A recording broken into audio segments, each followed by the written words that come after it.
Hello.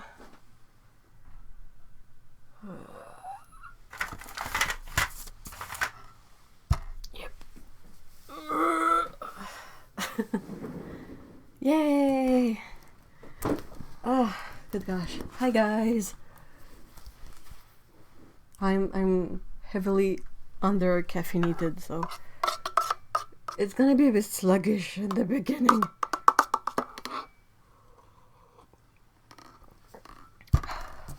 That's tasty.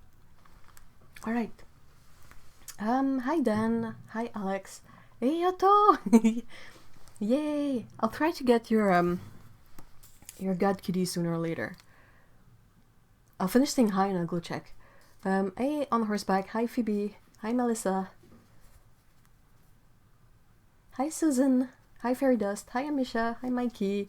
Hi Zasha. Oh yeah, Dalgona all the way. We had a bunch of stuff to do this morning, so I didn't have my usual cup of tea. So now I'm like very behind on my caffeine. So I'll go see if I can find a cat.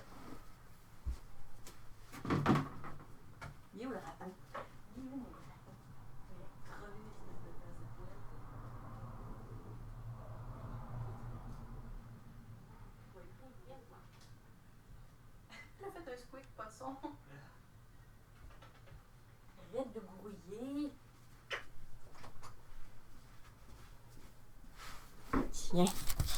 Tiens, Pico. Non, va-t'en pas. Reste là. Faut que tu dises bonjour aux amis. T'as une chenoute sur le bord du nez. Hein? Attends un peu. Wrestling. Ok. Dis bonjour à Otto. Si. Bonjour. Hi Otto. Hey bibite. Ok. Hop.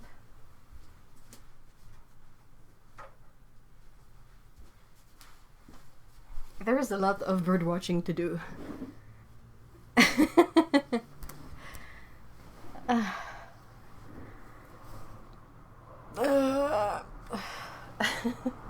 Bonjour Kitty.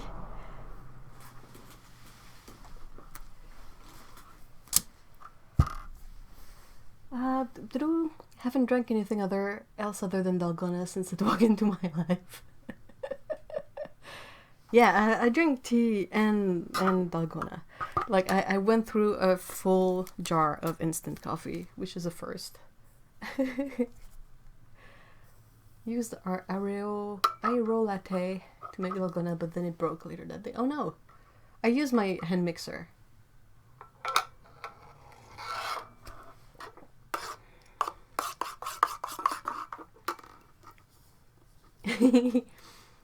Hey, box of paint. Hey, Okuni. Hi, guys. It's been a while. Yeah, Pico, she's quite something. We vacuumed today, and she absolutely abhors the vacuum cleaner. So she was hidden for most of the morning. But now there's a lot of bird watching to do because it's finally nice outside, so the cats are in the windows checking the birds. What is Dalgona? It's a drink where you take sugar, instant coffee, and water, and you make it into a kind of a mousse, like a whipped concoction, and you pour that on top of a glass of milk. We're on our third jar. I think we have at least one glass of it a day. Yeah, I think I do the same, but I'm on. Like Mr. E likes it, but he prefers hot chocolate to Dalgona.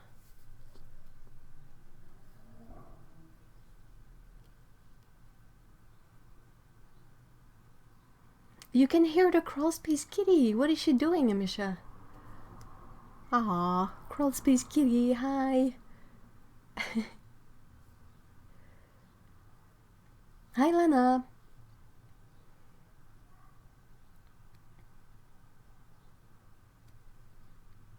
This calls for a salmon feast. This calls for a bit of tuna or a slice of deli meat or something.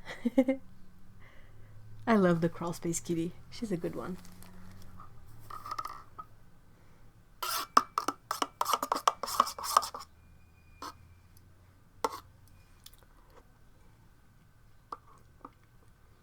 Like melted strong coffee ice cream. Yeah, very strong because it's basically just instant coffee and sugar.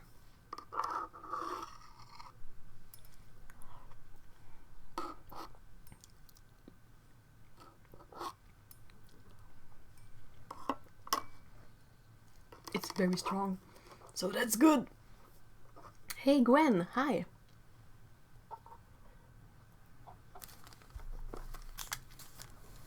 I found if you take the espresso sugar and dissolve it in water and put it in the milk, it tastes the same as dalgona, just not as fun.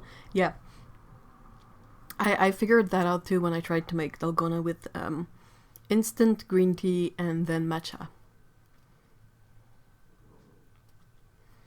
I'm not sure, but something bumped against floor. Oh, oh, kitty.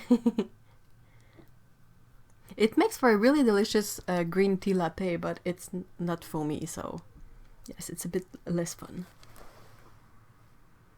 I hope everyone's been having a decent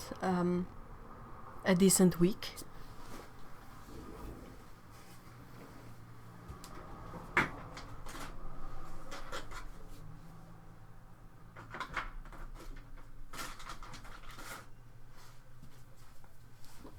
We're like on week 1 billion of the quarantine. I don't remember. What, 7, 8? Too much?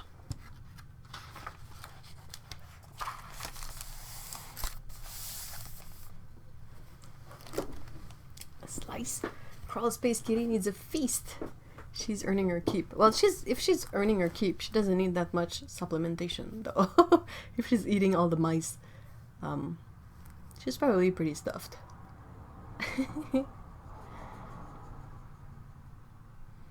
I like dalgona, but it's a lot of effort. Yeah, that's why I use my hand mixer. If I didn't have a hand mixer, I don't think I would drink it as much. We had an amazing morning sunbathing in our living room. Aw, you did what the cats do.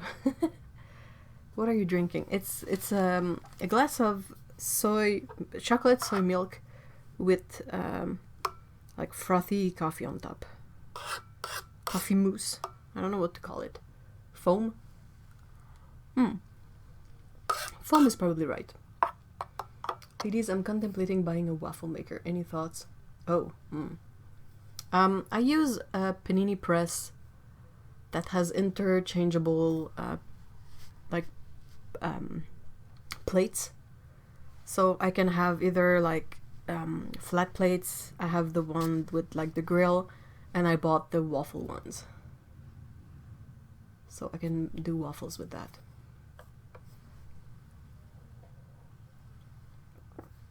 Waffles are the best. I completely encourage the purchase. I love waffles.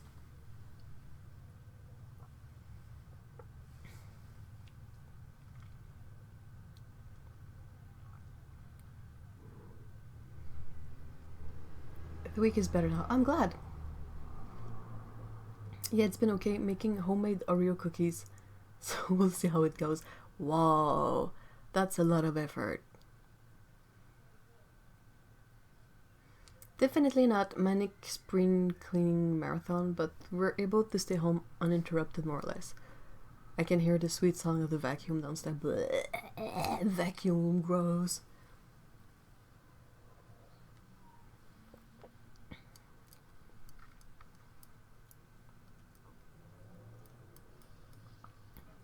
To be honest, I would rather be completely quarantined right now than what I have to do. I still go with my horse under strict restrictions, but people there have started targeting me, which makes it...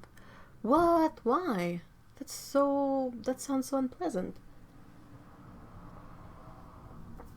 Pancakes are easier and faster, but waffles are definitely better. I'm a waffle person. What I like of waffles, if you are feeling the energy for it, you can make a really big batch of waffles and freeze them. and they are really easy to wet.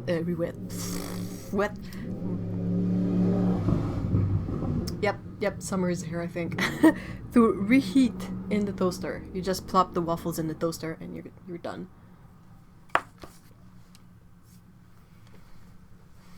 I've been feeling weird and grumpy and craving all the chocolate. Got my period today, explained a lot, so now I'm in pain. Ugh. I think I'm going to get her some fancy food, because smaller tins, and some treats to leave for her.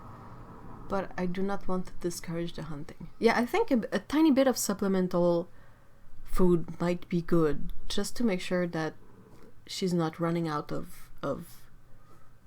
job.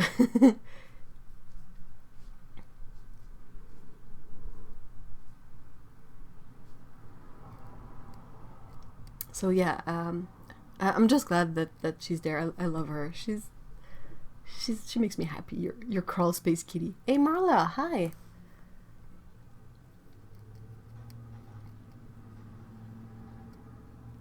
Yeah, the interchangeable plates were really interesting because it doesn't, you don't end up with like 2 or 3 appliances. You just have the one and a bunch of plates that you can switch out.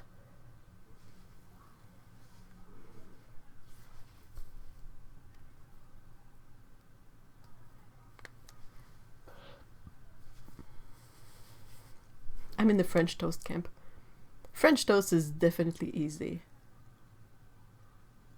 Hey, Mikey, did I say hi? I think I said hi. Hi, Mikey. Oh my god. Please, caffeine, kick in, do something.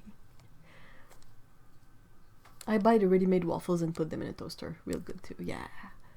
I agree on the modular waffle maker. Waffles for breakfast, grilled cheese for lunch. I feel... Yeah, they're easier to clean. You can just remove the plates and wash them. Yeah, it's awesome for making grilled cheese, and also I really enjoyed making portobello burgers. Like, it's the easiest way I've found to take a portobello cap, like the mushroom cap, the big ones, and to cook it in a way that it's nice in a burger after. It doesn't shrivel up and becomes like super round. It stays nice and flat. Hey, Stephen, hi. I'm behind the trendy appliance curve. I just got an Instant Pot this week. Yeah, it took me forever before I got an Instant Pot too. Oh, yeah. That's a good point. Alex says, maybe water and a cozy sleeping space for the kitty. Water is definitely a good idea. Or at least some sort of clean bowl that Rain can gather in there and she can drink from it. And yeah, when it's cold, to have perhaps an old blanket or something for her, like a cardboard box or... But I mean, if she's a feral cat, she's already quite used to living outside. I don't know what really helps feral cats. Like, actually. Ooh, I found one that can make waffles and donuts. Ooh, what?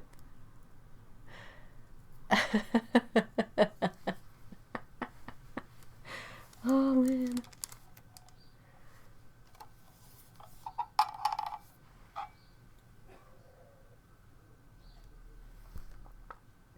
Adrian sucks. Oh.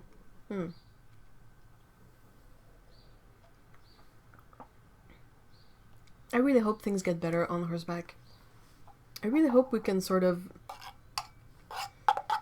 eventually soon reach the point where we can dial back progressively into more regular stuff.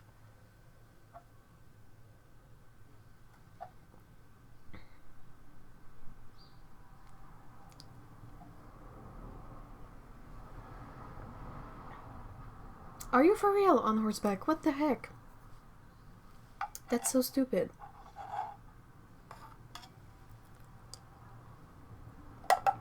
Yeah, that's not okay.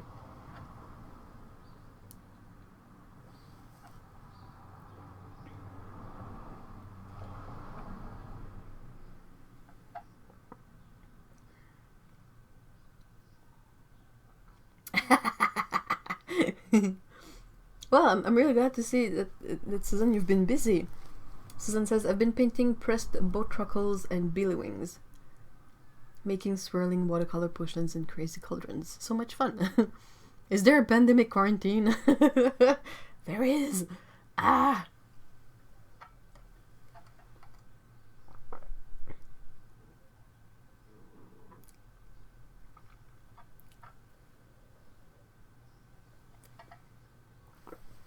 I like fluffy waffles. The ones that are like all fluffy inside and crisp on the outside. That's tasty.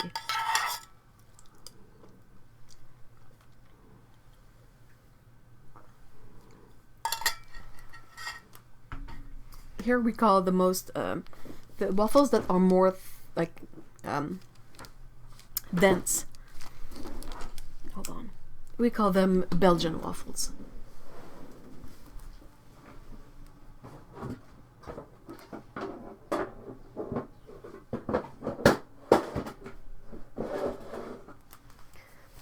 Sorry about that. Ugh. Whoa.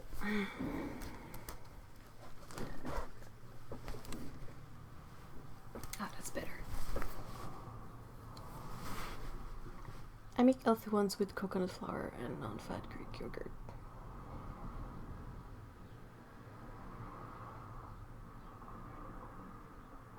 Not food related, but have some good news. I will post a picture in a bit, but I have an Emerald update. Emerald is a really sweet calico kitty, by the way. Binks, Bear, Cookie, and Ed are the baby names. Aww. 2 babies have home when it's time. I'm still trying to work out if I can take one, but her favorite baby is going to my niece.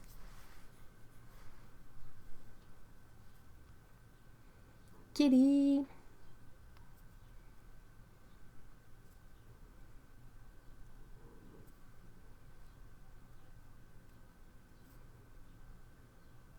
When I was in Canada, I never tried the maple bacon and pancakes. What? What? Well, it's basically you just like cook the bacon in maple syrup and you serve the pancakes with more maple syrup. I think that's basically the gist of it, but oh my gosh. I need you to fix that for me next time. Definitely will. I mean, we're talking bacon here. Bacon and cheese are like the last bastions of omnivorism. Like they try to keep you in there with bacon and cheese.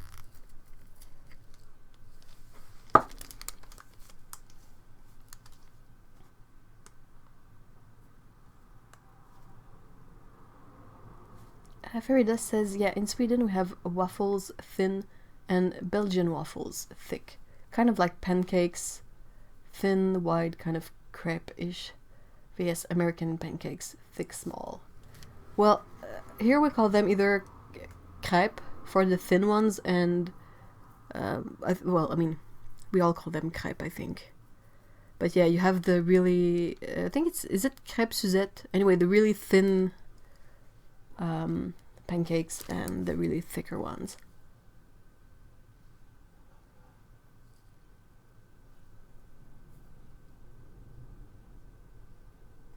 I think I agree with Alex on the fact that it's not bullying away, but as it is more like not accepting the BS. That's a good way to put it. Thanks for making bacon pancakes stuck in my head. Only if you get maple syrup with it. That's the only way that it's worth it. Vitamin M. Maple, maple, maple.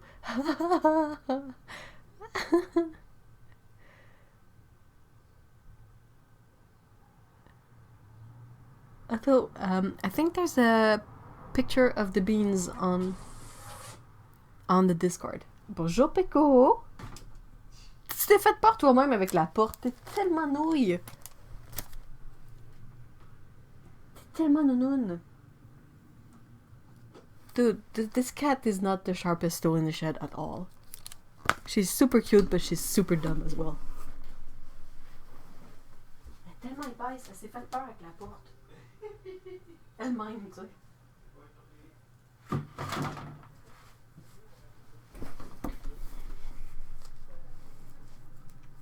I love the pancake waffles topic today. We always end up talking about food. Like there's any other way. Oh my gosh, there is sugar syrup. I don't know what it's called actually, like golden syrup or whatever BS. We call it sirop poteau.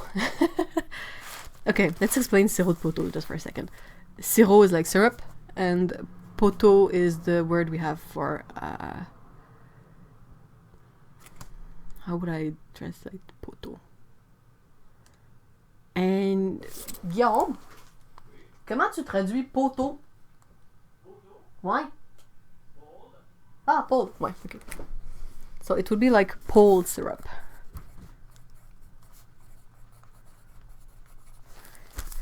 Because if you are familiar with the concept of maple syrup, you have a maple tree like this.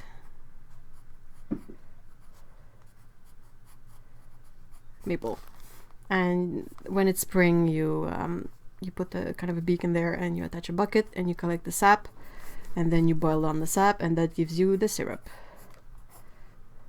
The syrup that we all love. Yeah, awesome syrup. Maple. Yeah, win. So that's maple syrup, and we call pole syrup the fake stuff because it would be like if you had a telephone pole and you tried to do the same thing with the bucket. Anyway, that's my interpretation of the expression, but yeah. And then whatever sap you would get from there, that's when you get like the fake syrup, like the stupid golden stuff. That is definitely not a winner. No me gusta. Péco, qu'est-ce que tu fais? Tu veux-tu venir voir les gens? Tu veux-tu venir voir les gens? Gros? Vite. Vite, un bébé. Oh! Yep. Vite. As-tu des choses à dire?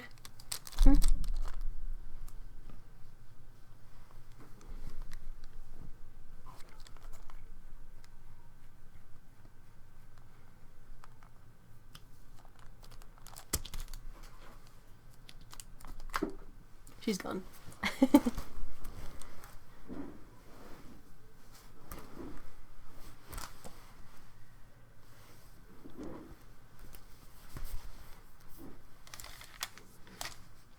Food is life, quite literally.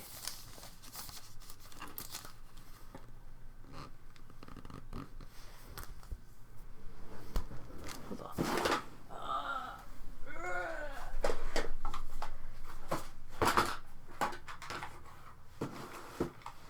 If I live stream one day and you don't hear the sound of stuff falling, that's because something's been happening.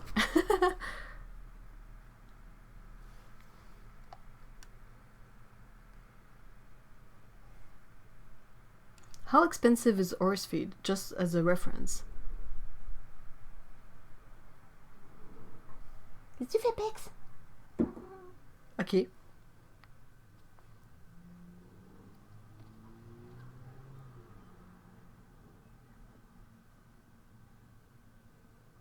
Magic M&M's. Ha ha ha.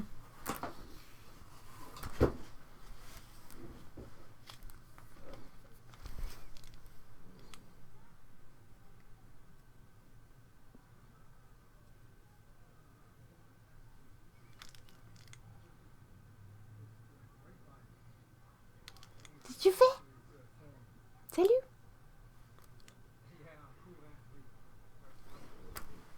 Passion. T'es-tu pas capable d'ouvrir la porte comme une grosse nouille? Ouais. Ah, ok, t'es juste stupide. Elle comprenait pas que la porte était pas ouverte.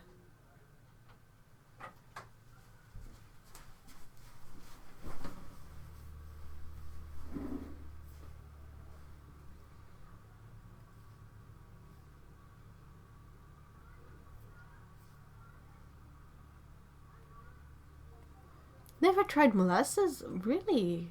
Huh. Not even in like molasses cookies or something. Burklaws, I think. Or in gingerbread cookies.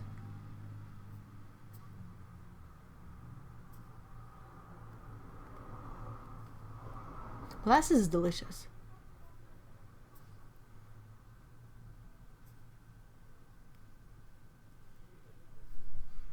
It is often called table syrup, that's true. But yeah, in Quebec we call it sirop de poteau a lot. I mean, if you're in Quebec, you really don't have any excuses for not having maple syrup on your table. I mean, yeah, it's expensive, but it's expensive everywhere. It's maple syrup. It really depends. I feed a maintenance feed, which is very basic, and it's about 15 euros for 20 kilos. I feed 50 euros for 25 kilos, yikes.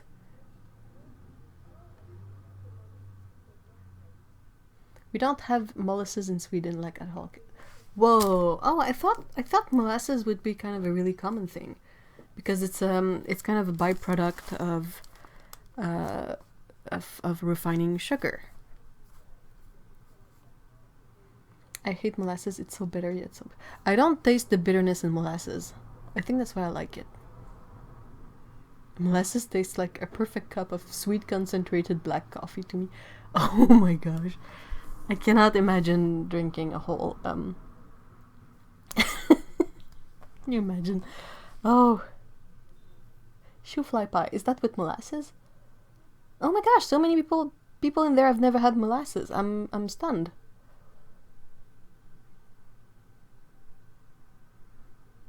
It's one of those grandma remedies around here, I think. I don't remember for sure. I would have to ask my dad, but I think at some point it was like given as a way to get some sort of nutrient in there. But also as a byproduct of refining sugarcane. I mean, if you can find a way to use that. Hey Nicole, hi. Yeah, hands up if you've never had molasses. I'm curious now. Well, if you come around here, Otto, we'll definitely have to have you like check out what molasses is. Like at least have a sniff and maybe a taste just to figure it out. Oh my gosh, so many people have never had molasses. I'm stunned.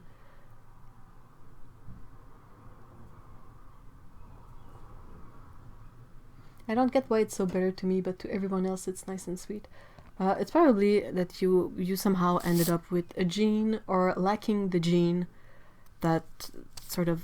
Either you have the gene that makes it so you taste the bitterness, or you're lacking the gene that makes it so you taste the sweetness. Is it the sweet beet stuff? I think it's made from refining sugarcane, so I don't think it's related to beet sugar. I don't know. Let's test it up, let. Might possibly have a camcat. Possibly.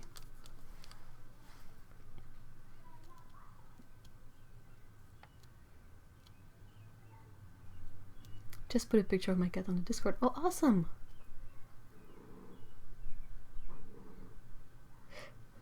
Sorry.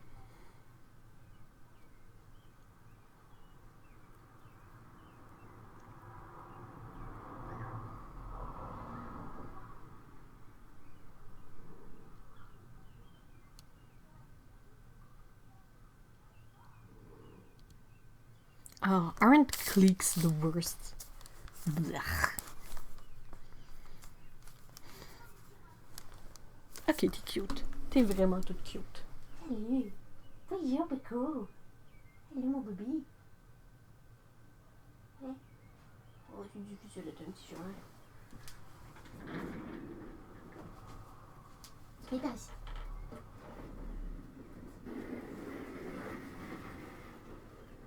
Coucou.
sorry about the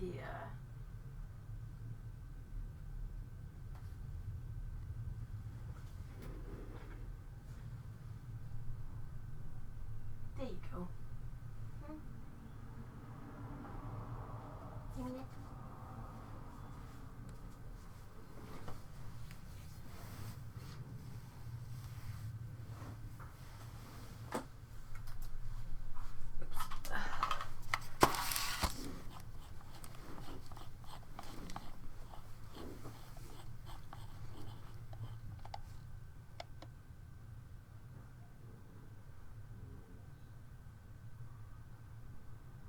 My cavities hurt.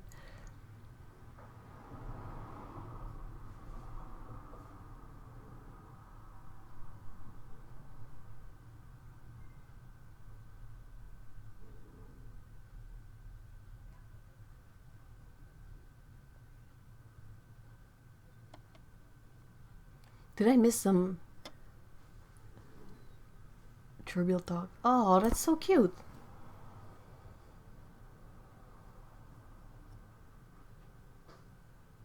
Still on bacon.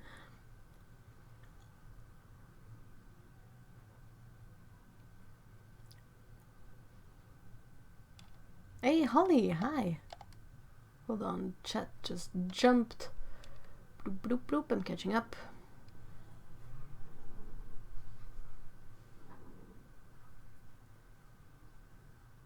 Hey, Paulo, hi.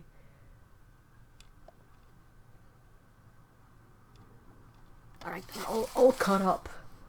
And now we have a cat cam. Otto, we have Pico on screen.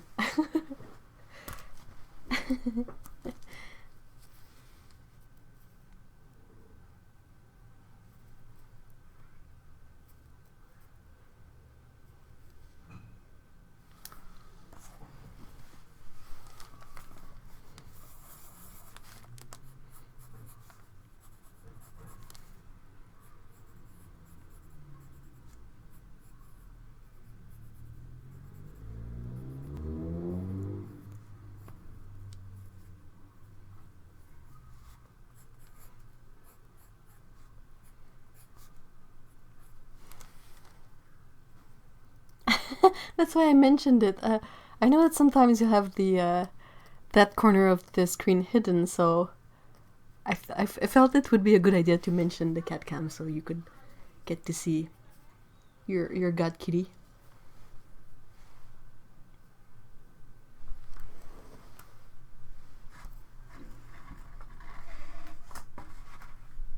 We are... Wait, what? Hold on.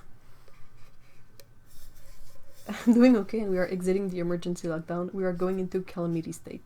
Is that an actual state?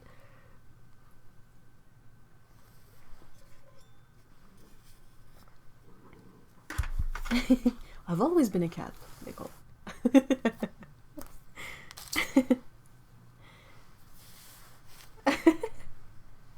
Aww. Pico is a really... I know all cats are unique, but she's not any less unique than other cats. And she really made me laugh yesterday because we were playing with her and at some point she froze. She does that occasionally. She completely froze up, like staring into nothing, completely frozen, not reacting, not playing. And we always make jokes that her operating system is rebooting when she does that. And she's now running on PEC OS 9 because she's 9 years old, and she regularly blue screens and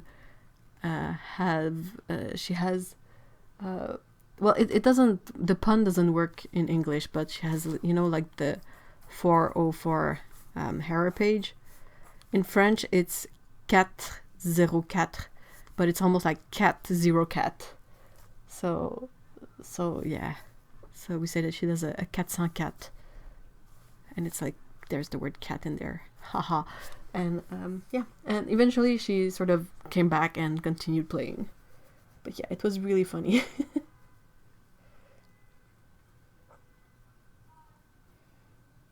Oh, calamity state is without police control.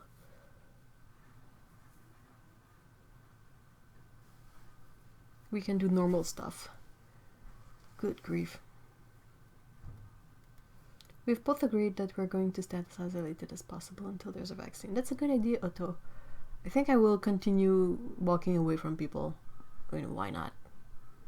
Why not? Ha ha ha ha ha.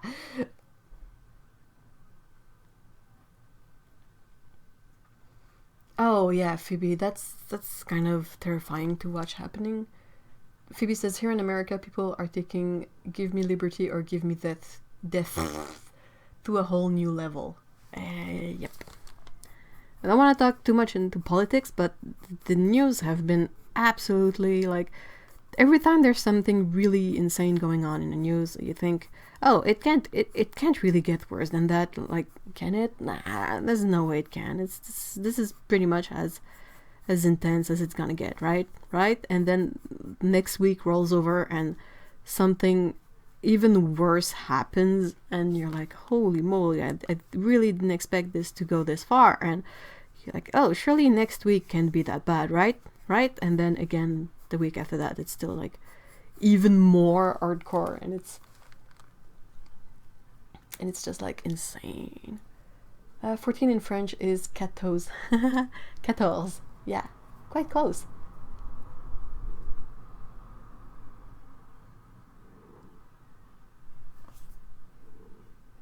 Most American protests websites are all owned by one schmuck in Florida. They're astroturfing idiots. I quite like the word schmuck. It just sounds funny. I should really check what it means. Oh yeah, go ahead, Pico. Why not?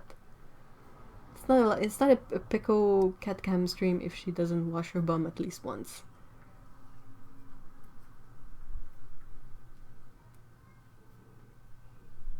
We're so rock bottom that we've broken through to the other side, whatever that is. I don't know if it's rock bottom. I think you think it's rock bottom, and then there's still a pocket that you can dig through, and it's like forever going low.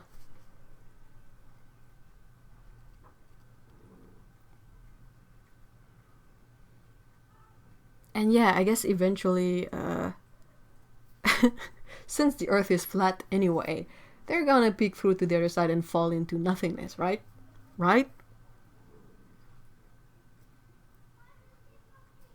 Oh, Animal Crossing is such a blessing in these times, honestly. It's so nice to log on and forget about the absolutely weird stuff going on and just say, hey, I need to collect all the fruits on my island so I can have a bit of spare change.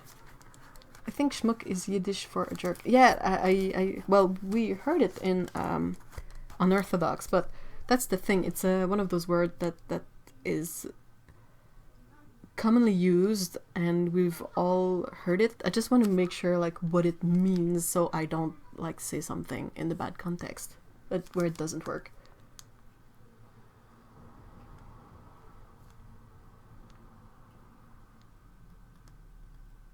Yeah, that's it. Schmuck is an offensive term in Yiddish.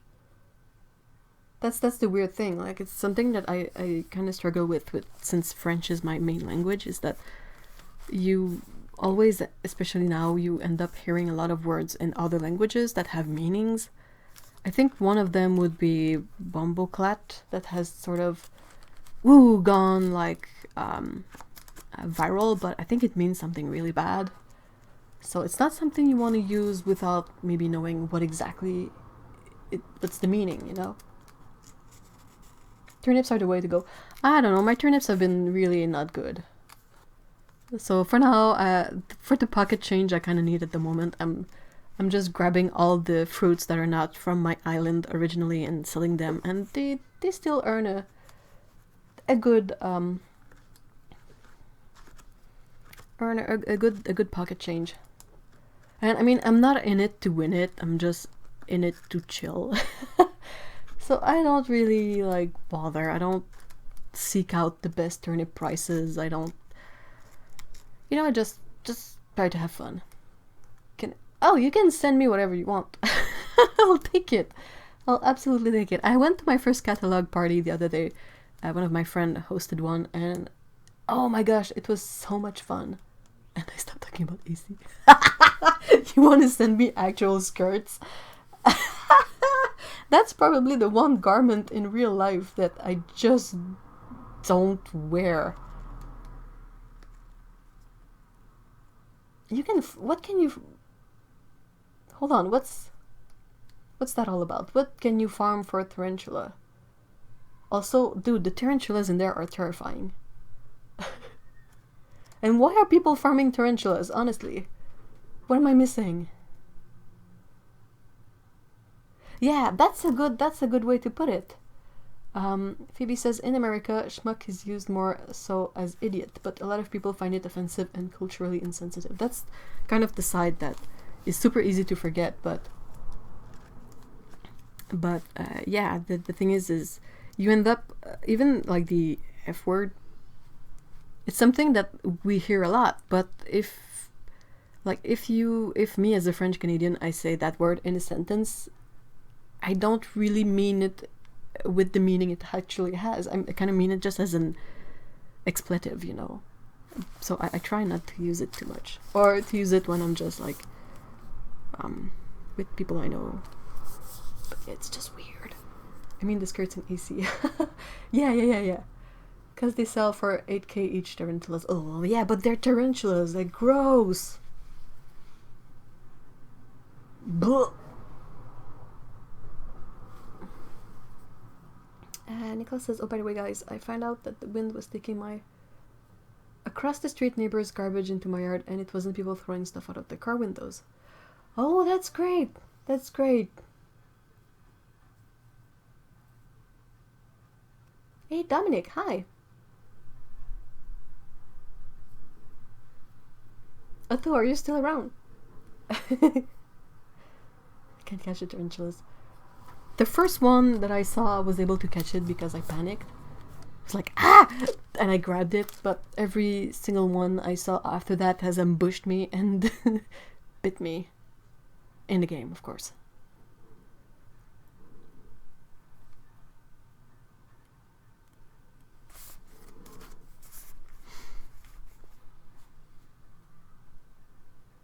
Oh yeah, chump. I think chump is a nice one to use. It's sort of... It's a bit harmless. Isn't that the case for a lot of curse words? That it means something, but it's generally just used as a curse word? Yeah, generally, but since it's not a word that... Like, for every curse word that is not in my mother tongue, my main language, I just would rather not use them. I would rather use, like, the curse words I know really, like, what they mean, what context, and all that. Oh no, you didn't mean anything. I was just wondering if you had disappeared. But yeah, we have a donut now. A little caramel donut. She washed her bum earlier, so... I hear the I've been stung sound as I'm trying to fall asleep.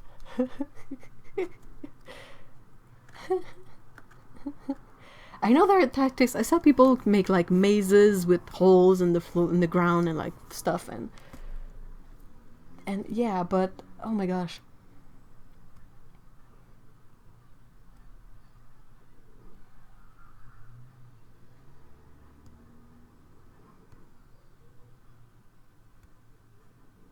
The link to the Discord is in the description, if that's accessible.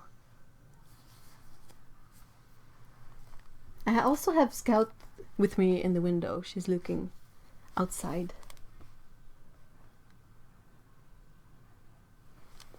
She's a tiny bit less dumb than Peko. A tiny bit.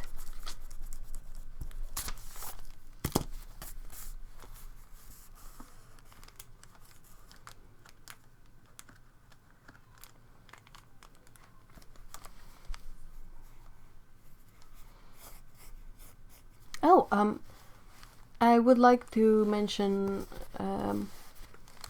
to say thank you to the people who have taken the time to listen to my sort of podcasty episode that I've put on my main channel.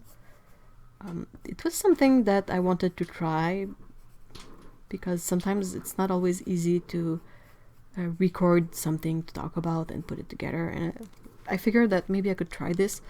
It's a bit of a double-edged sword in that it requires so much so much audio editing, which is possibly the thing I enjoy the least in making videos, but it's quite fun to be able to ramble about certain topics and not necessarily have to think about what kind of watercolor related like visual content I can create. So I will probably try and think of more episodes to do. But yeah, thank you so much if you've watched it, listened to it. And yeah. I was thinking eventually there's a thing that I know I would like to do is to have guests. So I might end up like reaching out to my fellow YouTubers, artists, and see if we can have like discussions on certain topics occasionally. I think that would be fun.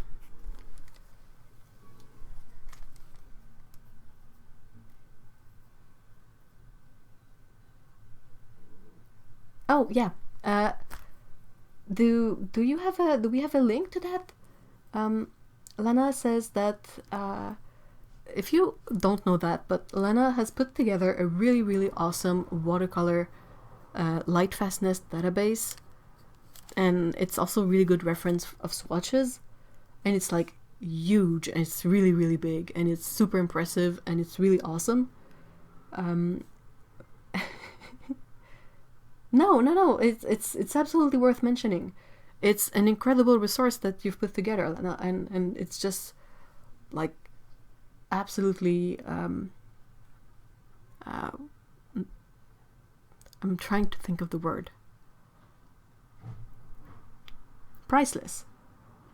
If you want to really like figure out, if you know you want a specific color but you don't really know which one to get, it's a really good place to start, because you can see like how the color will be affected with light and like what kind of hue it is and all of that. It's both a great reference for regular swatches and then how they react to light, because we all know that, you know, paint makers, they always say all this fluffy stuff like, oh, excellent light fastness, and it's like Aureolin, and you know it's not. And like I've hardly ever seen a single company be really truthful about their light fastness on the paints. And yeah, you can Google like tests here and there. People have done some odd swatches, but Lana's website is like super well made, and it's like the #1 reference if you really want to check that out. Otto has put the link in the chat. It's in one word, it's sun and colors. So sun and colors, like that, .com. And hold on, there will be an update soon. Update tonight with new filters and info. And also, I think, is this the update that will have the dark theme as well? Alana says there are new filters for staining colors, granulation, transparent colors, and vegan colors. Like, how awesome is that? Honestly. Whoa.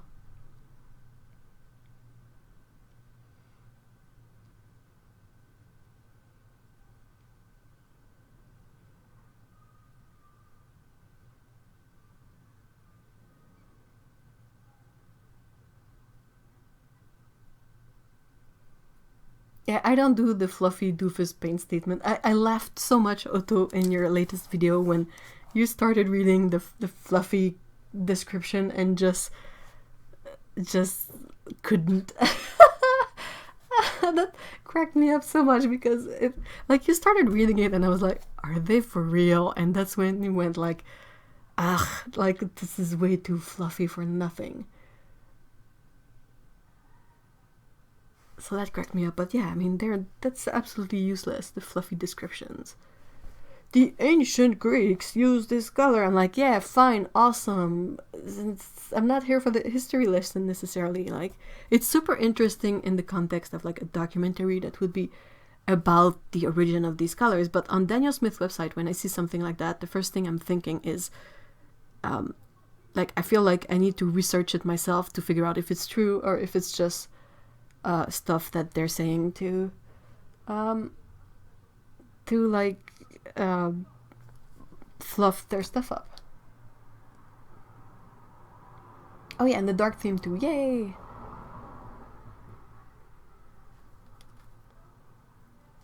I can't with the fluffy description. Just tell me about the color. Exactly! Those DS Primatech descriptions are nuts. They're absolutely out of this world. We should do a game about them. I don't know what could be. Like, we find a couple of people and we each have to read one of them and the others can't laugh. And if you laugh, you lose or something. I don't know, like, there's something so... No, they're selling a lot of the Primatechs to fluffy doofus urban shamans these days. Shamans? Shaman? Whatever. Yeah, it's a bit... if you are into crystals and stuff, that might be paints that appeal to you, but I am not into... Well, I like crystals. I like them... They look nice, but I don't really follow up with the properties of those. So, I don't know, if for you amethyst has some sort of deep meaning, using the paint might provide you with some sort of great feeling, but I don't know. There is a huge market they are catering to. I guess so, otherwise they wouldn't be... Or guess the color from the fluffy description. Oh, that would be great! A game show. Guess the color from the description. Otto would have a big advantage.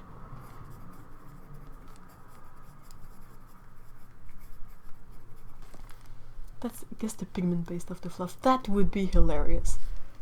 We have to do this eventually. Oh, Lana, do you have a way to support the website? Because you say that, well, you collect no data. Great, that's a bit too internety stuff, and there are no ads. So how do you support the website? I think you have a Ko-fi, right?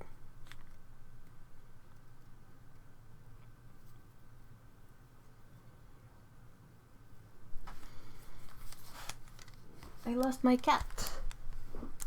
Where is my cat gone? It's good.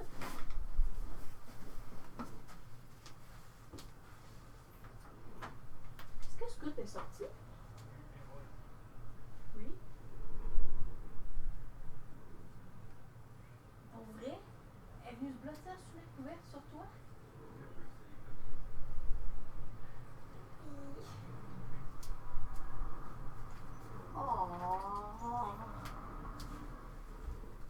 Oh. Hey, Pickle. Petit chat. Fou.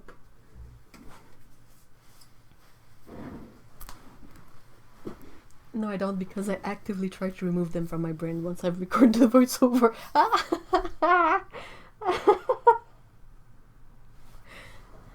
Oh.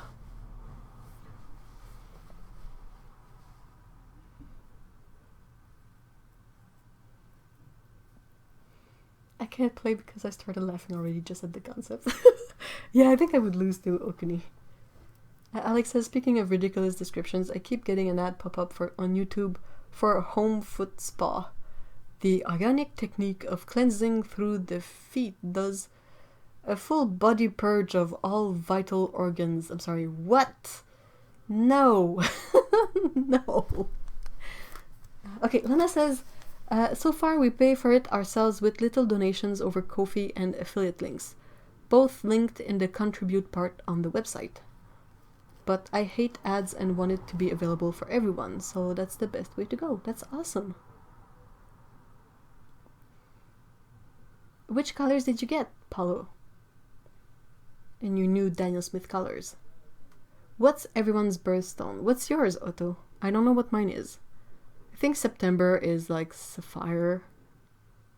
Okay, I want to add to that question. What's everyone's birthstone, and do you like your birthstone?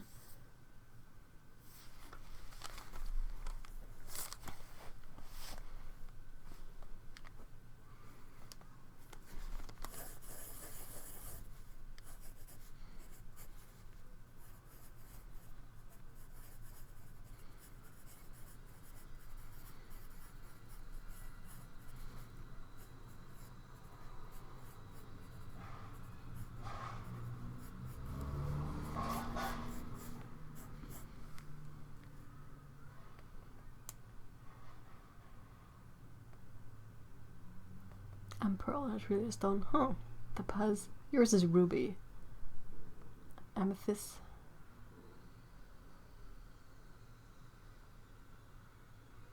Oh, Lena will also soon have handmade paints added to the website, such as my own, and that's when all the paint makers are gonna start sweating.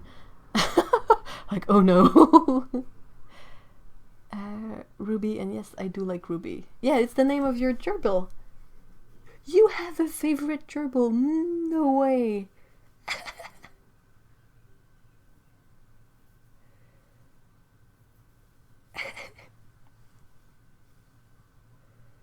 Topaz can be boring until you realize that it comes in almost every imaginable color. That's a very good point. Topaz, no, I want amethyst. You got the small box with Skechers color. Oh, awesome!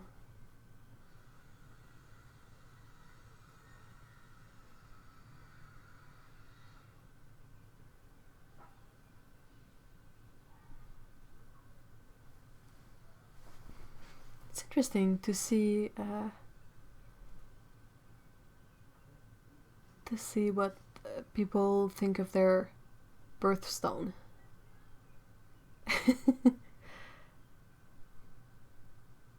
Oh, thank you so much, Lana. I'm trying to mold more paints, and now I have an extra good reason to work towards that, in that it also makes for great footage to include with the podcast episodes. But I've been working on a couple of things that I think are quite fun, and I kind of hope people think they're fun too, but I don't want to reveal them yet, because I kind of want to keep the surprise and the originality of it for now. You got the set by Liz Steele. I didn't know Liz Steele has a set. Huh.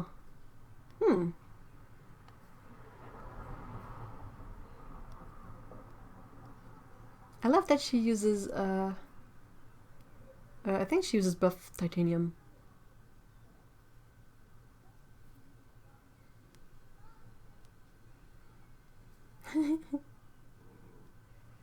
Hubby is diamonds. That's not an easy present. Though you can maybe be creative with it and give him diamond shape things, you know, like, oh look, it's in the shape of the diamond cut, ha ha ha. And sweat. And peridot is a really cute, nice, translucent yellow-green stone.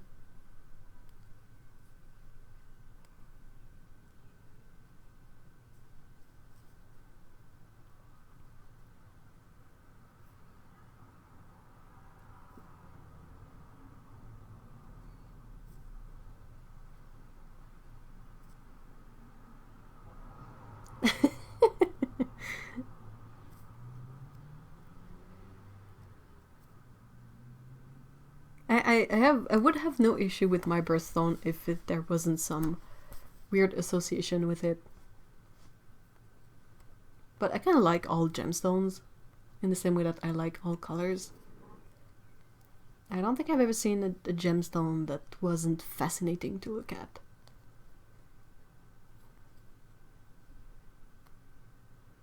Those born in June can choose the pearl, alexandrite, or moonstone. Ooh, moonstone is lovely.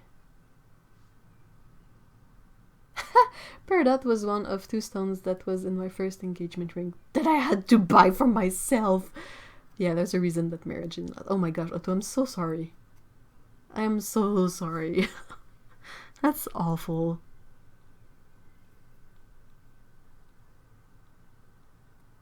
Yeah, a pearl is not a stone technically. I guess they ran out of ideas.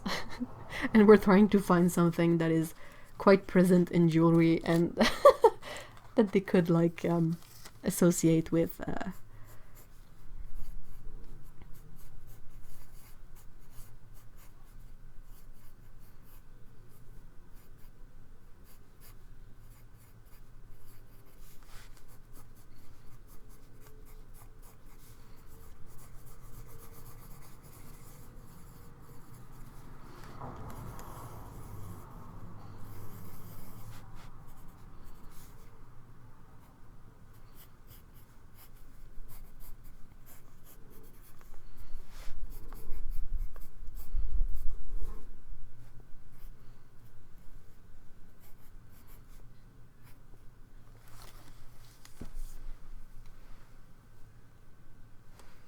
chose my engagement ring.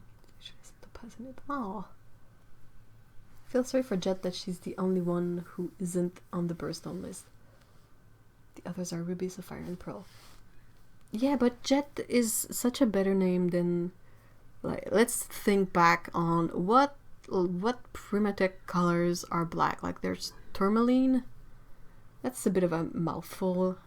Bloodstone is downright creepy. Hematite, not a very nice name. I think Jet is a really, really nice name, and it makes for the idea of a gerbil that goes really fast.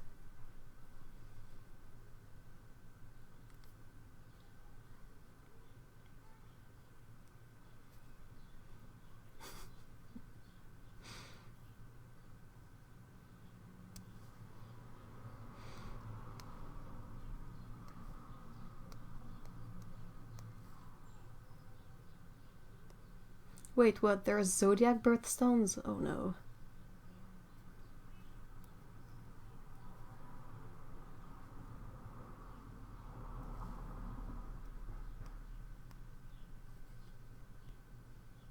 Oh yeah, Onyx is a cute name. Though, for me it's like forever the name of a Pokemon.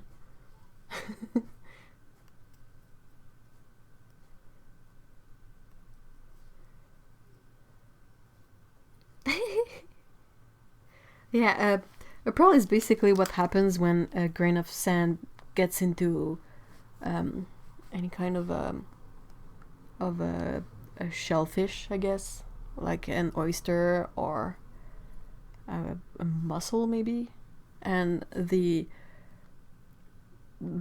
grain of sand in there eventually gets coated in the same material that makes the inside of the shells, the mother of pearl. And I'm pretty sure now there's a lot of cheating going on with that. Like, instead of putting a grain of sand in there that's actually very tiny, and like it would take some time to get a bigger pearl. I think that they farm it in a way that they probably put a bigger element in there. Maybe instead of a tiny grain of sand, they will put a bigger plastic bead in the shell. So it will take less time to get bigger. Like, it will require less layers to be bigger.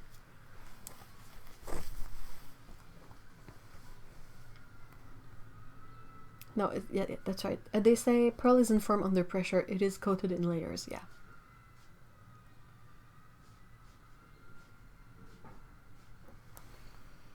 Let's grab some paper and doodle some drawings. Oh. Hey, that's my last piece of pre-cut by me paper. I'll have to pick out another pad and cut it, which is great news because I'm always excited when I finish a pad of any kind of paper.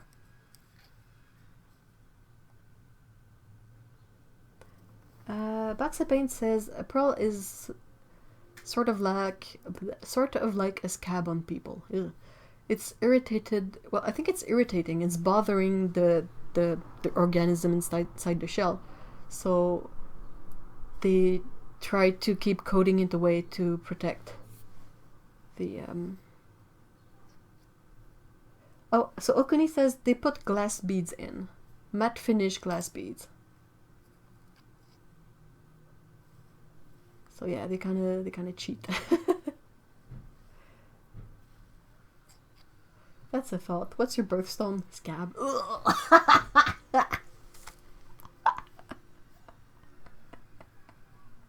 What's the zodiac stone for Libra?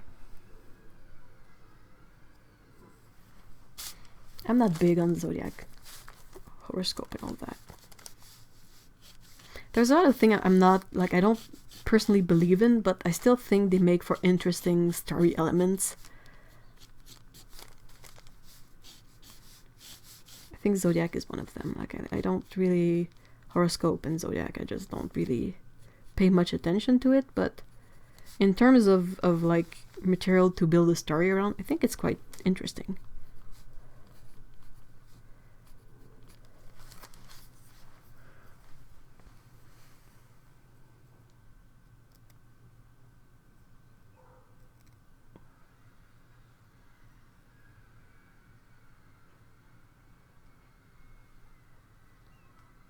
yeah, if you're wondering where Scout is now, that's what I went to check earlier.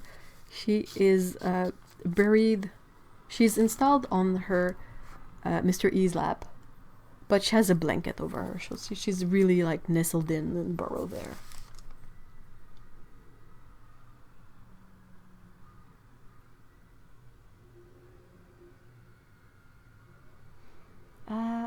I meant to tell you that I put the kitties flying on a saucer picture on the front of my latest sketchbook. What is that one? Kitties flying on a saucer. Oh, is it the coloring page?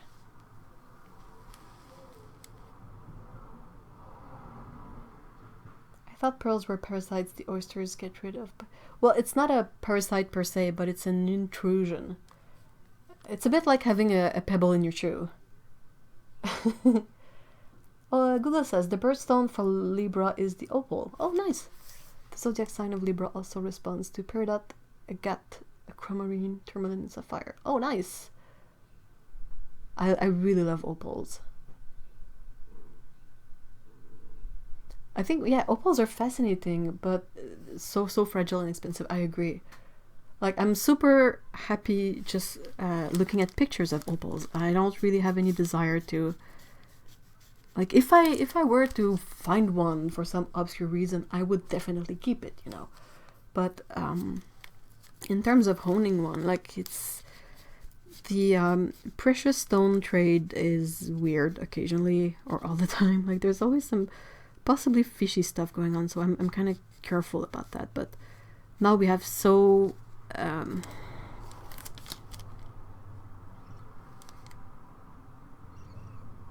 we have so many good pictures of stuff. Like, do we really need to acquire the things themselves as much anymore?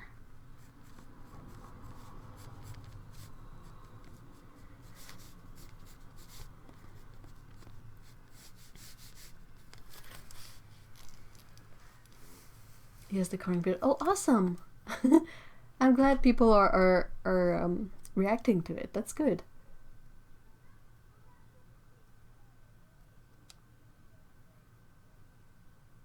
Yeah, opals are fascinating, aren't they? And you have so many different types of opals. You have the ones that are like mainly white with the flecks in them, but you also have the ones that are like in cells. Like that. That's also super fascinating. And you have like blue opals as well, and fire opals, and oh man, I find it so pretty. They're so beautiful. Moonstone kind of have the same effect as, or labradorite as well. Like all the effects you get and the sheen.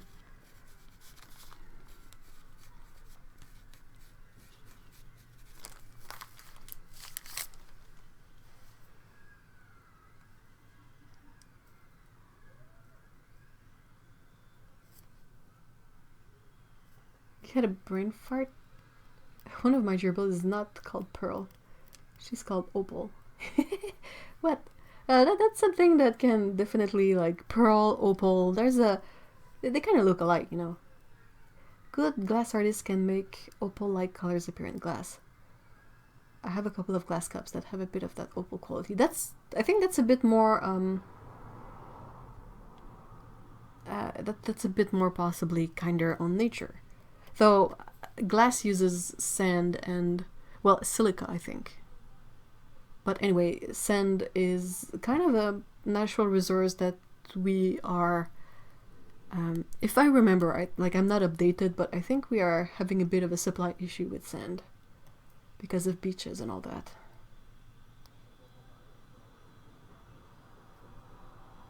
Oh wow, it was like a... Okuni says, I love opals too. I was given one right from Australia, and when I went outdoors in cold weather, it cracked because the water molecule expanded. Eep.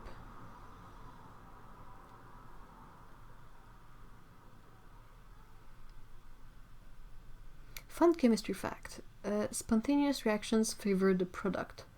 So these reactions happen without you needing to do anything. Diamonds are carbon under lots and lots of pressure. So diamonds are spontaneously degrading back to carbon, just really, really, really slow. Oh, that's awesome! Without sand, we didn't have computers. Is it because of the silica? Or did I literally took that out of my butt? I mean, diamonds, they really look good. I don't have anything against the look of diamond, but the trade of them is so weird and complex at the moment, and there are so many other stones that are like super gorgeous that I don't really get the, you know, that diamonds are a girl's best friend. It's never been something that rang true to me. And I was like, yeah, but I mean, you've got so many pretty stones to choose from. Even you know, if you're just looking for the sparkliness, I mean, even rhinestones do a good sparkly job, you know. People immediately think about spontaneous combustions or spontaneous opportunity and have a panic moment of, what? But it can't break down, it's a diamond. Yeah, it can break down real slow. We get silicon from sand, and without it we don't get chips. Okay, yeah. And without chips we don't get computers. I wonder if the big trend of having everything in silicon is made from... Can you create synthetic silicon, or do you always have to make it from sand? And is it the same silicon that's in chips for computers? And implants! Oh, I was always wondering if there was a beach in my PC. Oh man.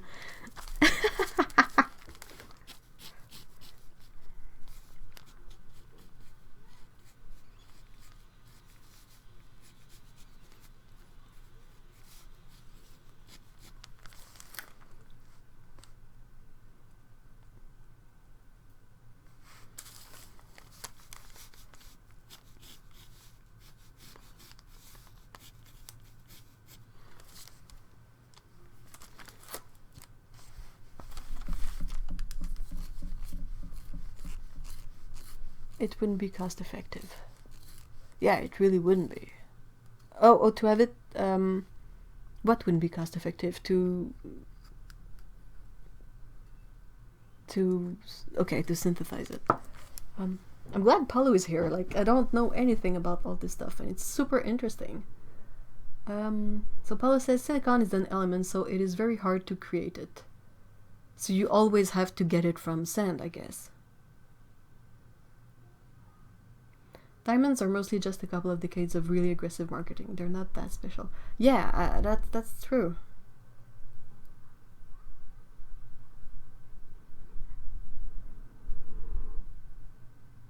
It would mean using a particle accelerator. Whoa, that got hardcore so fast. Dude, that's fascinating.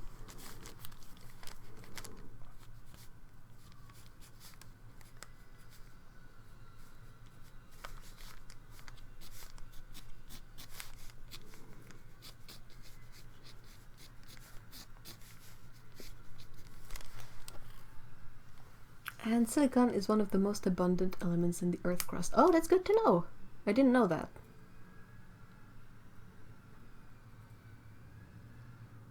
Chocolate diamonds are like the best marketing tool around. They are the crappiest diamonds going, but now they're in. That cracks me up. Every time I see something named like chocolate diamond, they basically just mean brown diamond. But brown is not a very selling word, you know. It's kind of but chocolate, now that's something, you know. I'm always like, yeah, but it's just code for brown, guys. Something like 90% of the world's diamonds are man-made nowadays anyway. I don't know. I mean, it's just not for me.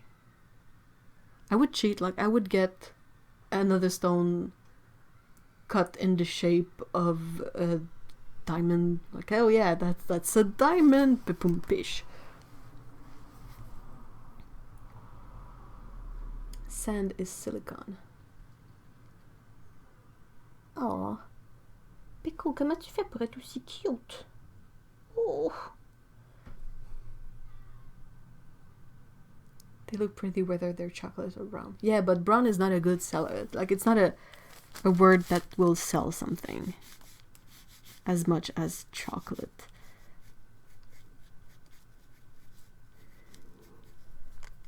Or like mocha. Oh, this is my mocha diamond. I mean, you can't say no to chocolate, right? That's a very fair point.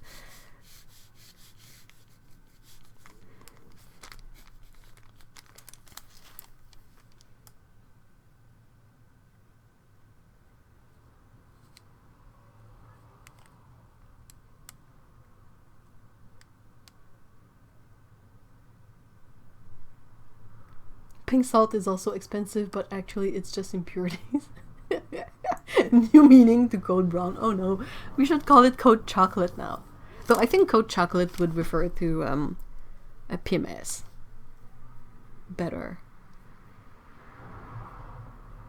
I remember the backlash in the States when UPS changed their slogan to go brown. Oh no.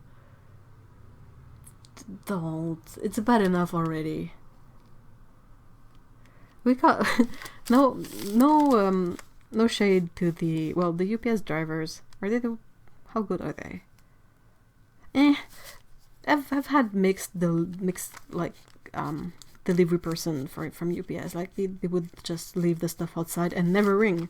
Like if you ring and wait for me to buzz and then leave the thing outside, I don't mind as much. At least like I'm around, but sometimes they just leave it out there, and we already call them the little brown guys.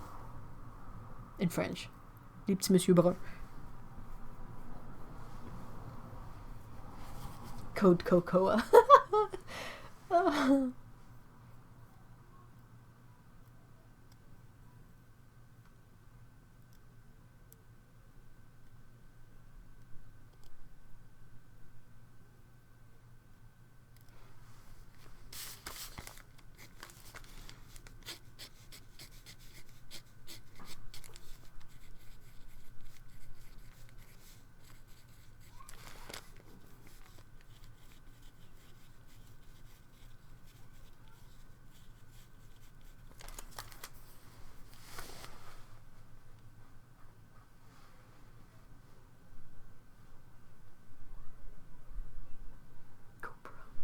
Oh, don't get started on delivery services. So much problems. It's a mixed bag. These days, it's probably more bad than good, because they are under so much like stress and demand and lack of resources and all that. So I can't really blame them for being weird these days. Though I've never had any real issue with the post.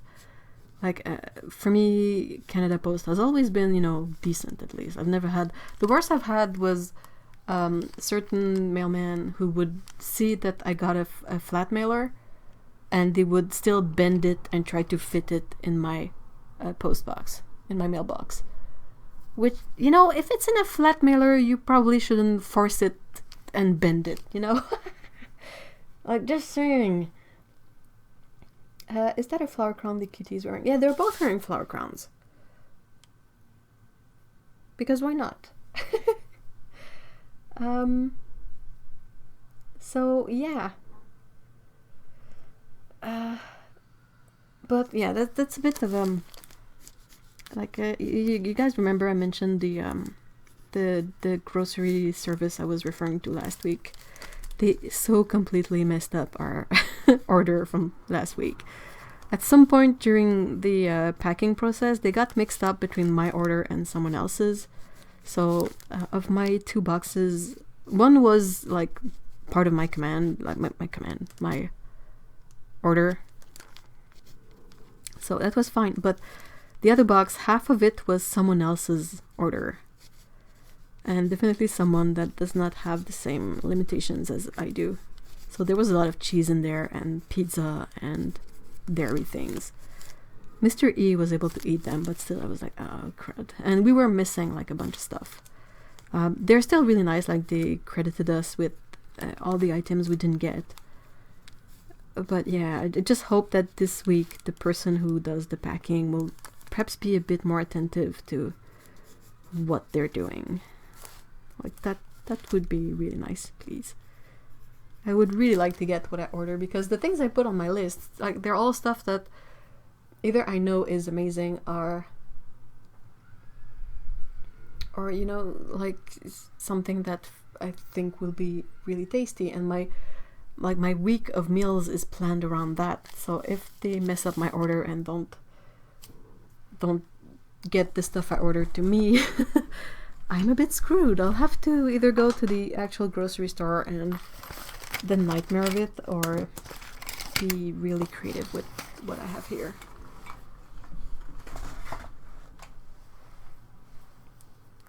What is Hermes? Isn't that just like a really fancy store? Like, I've heard of Hermes scarves. I've had so many stories about art supplies going missing when it is delivered directly to me with my signature. Ooh. Where are you at, Zasha? Hi, by the way. I don't think I said hi. We've had that they couldn't find a house. 2 boxes leave a country on the same time but get delivered 4 days apart. I had a stoner delivery guy from UPS who kept opening our packages and looked for a key to our house on the porch one time. What? Does anyone know how to weave a flower crown in real life? I think I could manage. I've used to do it a lot as a kid.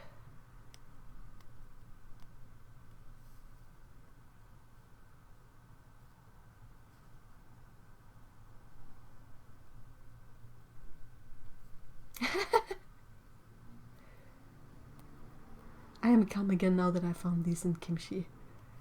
Oh yeah, the hunt for kimchi. Yes, but it's also a not very good delivery company, completely unrelated. Okay. Okay, I see. Hermes is a fancy store. Yeah, it is. Oh my gosh, you're in New York. Oh my. You are in the epicenter of the nightmare, actually. Oh wow. I hope you're doing well. And yeah, I could understand how like, it really depends on where one lives. I'm in a really like quiet area and I work from home, so like, even if they leave it at the door, if I get the notice that it's been delivered and that they didn't ring and nothing, I can go check it out. And I've always had decent service from people. Like, you say you don't get your thing, you call them and you're like, hey, what's up with that, you know? But yeah.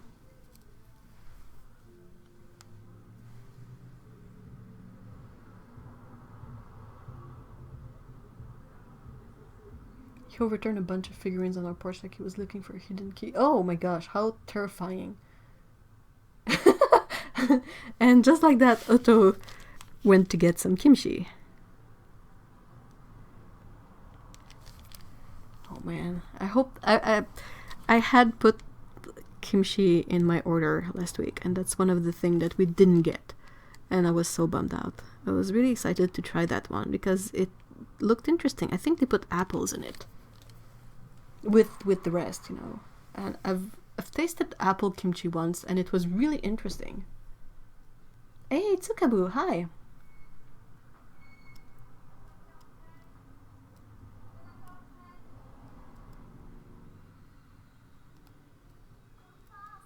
Oh no, definitely not. I said the other kids at school do it. Oh, what are you talking about on horseback? The Nightmare City. Oh no, Zasha. Zasha said the Nightmare City. Yeah, I am, but my husband is a nurse aide, so worried about him all the time. Yeah, of course. How has he been doing so far?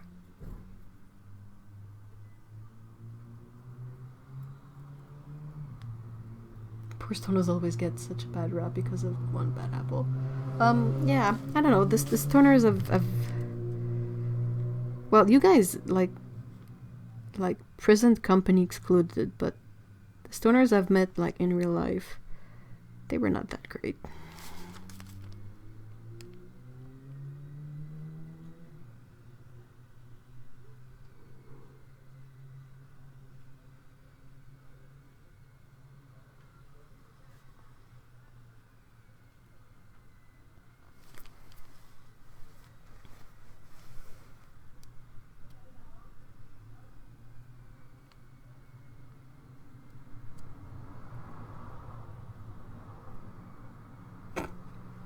That's a really fun autocorrect. Tsukabo. Tsukabo says, my mom got a ravioli mold and we're waiting on a pasta maker from Italy. We're going to be experimenting with making our own painting.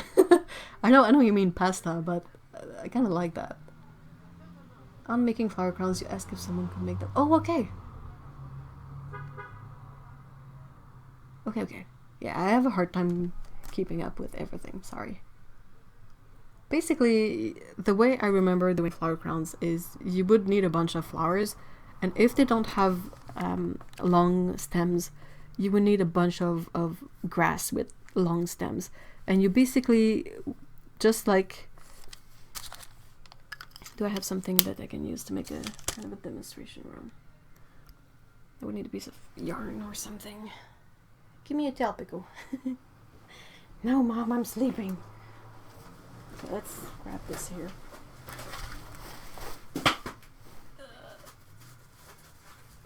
Okay, so let's assume this is grass. You basically create the first round like this, and you try to keep this, and you keep, well, this end should not be attached to anything, but you always keep like twirling around this thing, and you twirl and you twirl, and it creates kind of a solid structure. And then eventually, when you have enough of stuff, you interweave the flowers in there, and you always like weave everything in there, if that makes sense. I don't know if it's a really reliable way to make flower crowns, but that's what I would try to do, and then adjust if it doesn't pan out.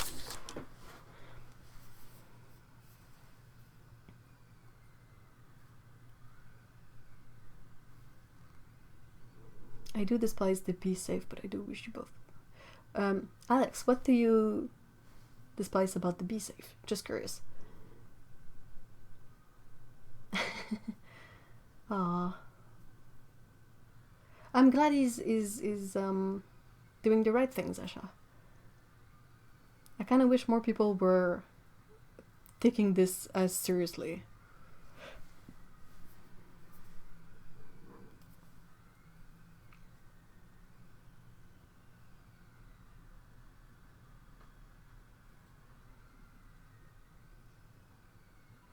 Dominic says, my dad is a mail carrier. Oh, and he's been working all during this pandemic. We give him vitamins to upkeep his immune system at the moment. I hope he's doing good so far.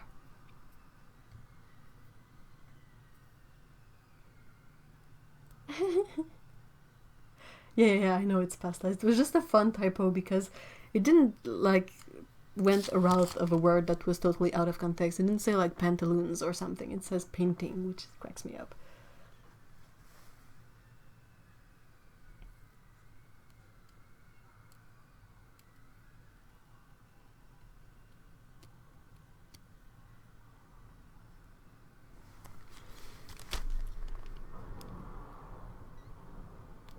I've seen a lot of people with the really awesome chin masks again.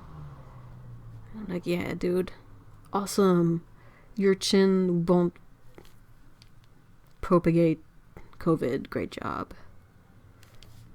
You never know. I mean, it's really important to keep your chin safe, right?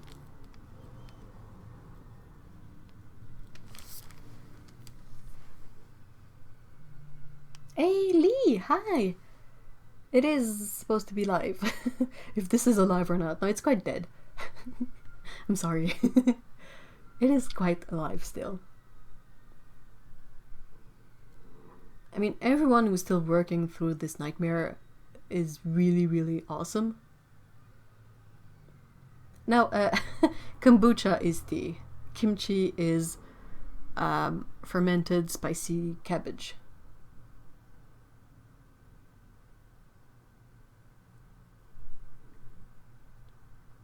So, wait a minute, kombucha, is it? Kombu is a type of, oh, good grief, I never know what's the proper word to use in English. It's not algae, but it's not laver, whatever, it's a food thing. It's sea plants, there you go. That's kombu, and cha is tea. So why is it named kombucha? Dominic says, yeah, my dad is fine, but it was sort of stressful to have him working when everyone was being laid off or being sent to work from home. Yeah.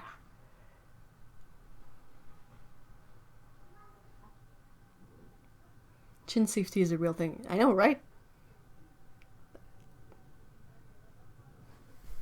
Kimchi tea would be... well, it's soup, technically. Kimchi tea is soup. Soup. Hey, Scythe. LOMU, can you tell me what you're doing? I'm drawing. I'm actually inking this doodle of cats in the flower field. And being distracted a lot by the really nice people in the chat. That's what's going on.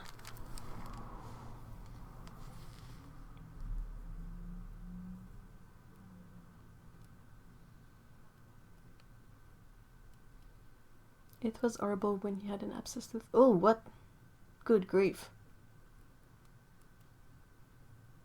Sea veggie, yeah, cool. Kombu. Kombu is a sea veggie, and cha is the word for tea. So, what's the relationship? What is it actually kombu for the sea veggie, or is it kombu for something else in the kombucha?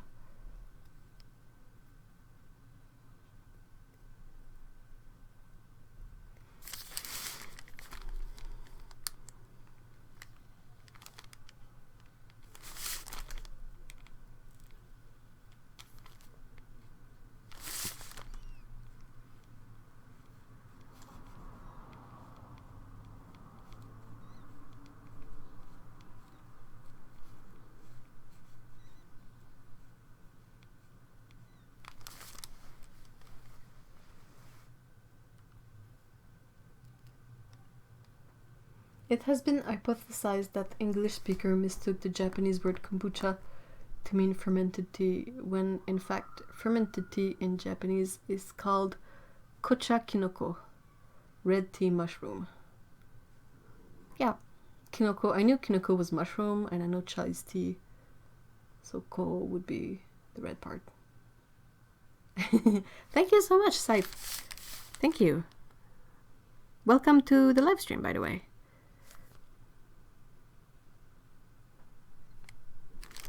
Cat hair on my brush. We also have a cat cam today. Here, that's a cat. That's a live cat that's sleeping. Her name is Pecco, like the tea.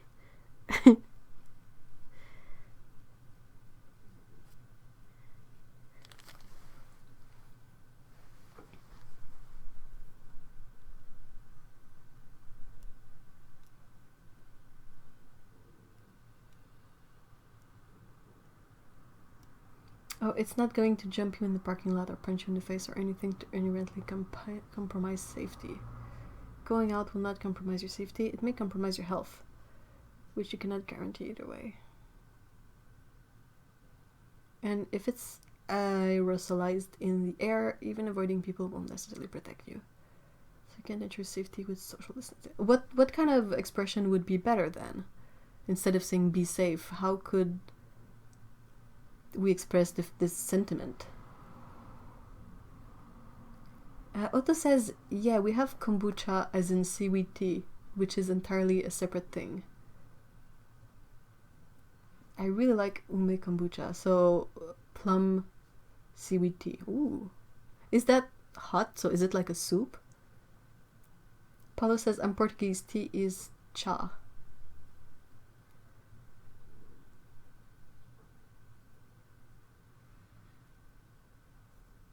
Is cha equals chai? I think chai is tea in not Japanese, but another language. Oh no! Friendly reminder, always check to make sure your ruler is as in inking edge before inking. Oh no, Amisha! How bad is it?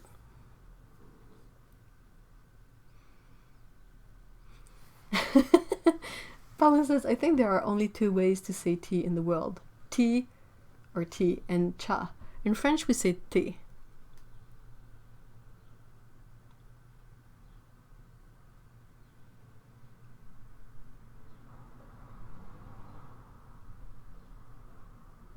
Oh, interesting. Lena says, In German it's tea, but in Russian it's chai. If you don't mind me asking, do you know where and how much that pen you're using to ink was? It's a really affordable pen. It's the Pentel brush pen. It's really easy to find, and you can buy refills always with it. It's black plastic. It costs about, what, $15-20 at most, I think. And yeah, it's a brush pen. It has synthetic hair fibers, so it's not a felt tip or anything. And it's waterproof when it's completely dry.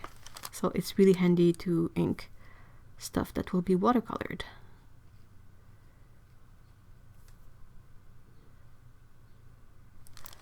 So Otto says that the plum seaweed tea, you drink it like hot tea.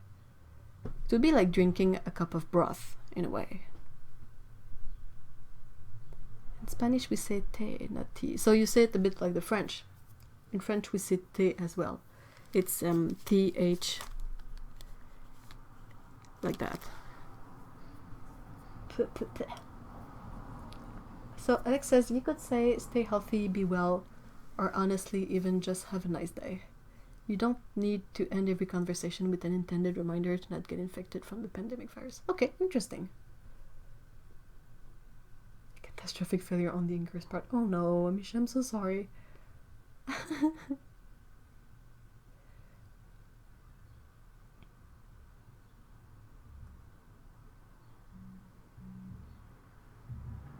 A more realistic sentiment could be stay sane. Or let me know if you need anything, but be safe. It's just no. It's kind of it's kind of the quick option. Like if you're not really thinking too deep about all of it, like saying be safe is kind of like the default in a way. Not the most accurate thing to do, or to say actually, like you're saying, but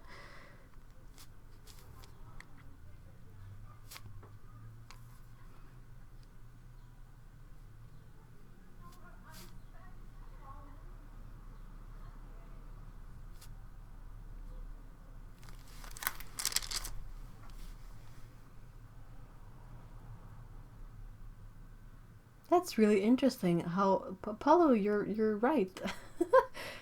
How tea or te and chai are like the two words for tea in all the languages. That's pretty interesting.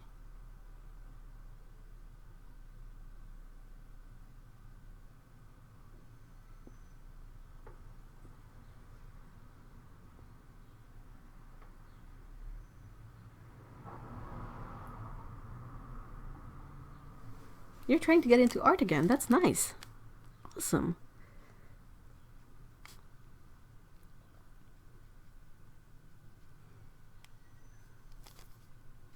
It's so difficult to keep up with art in the current context. Not necessarily the current crisis, but like, I don't know, art is weird nowadays. I find it weird. It has evolved a lot. Like, you don't get like Rembrandts or like big classical painters as much anymore, and it's not the same kind of model to be to have well, patrons actually. Literally, like people will commission art, say we want a painting to put in our living room because that's the way decoration is.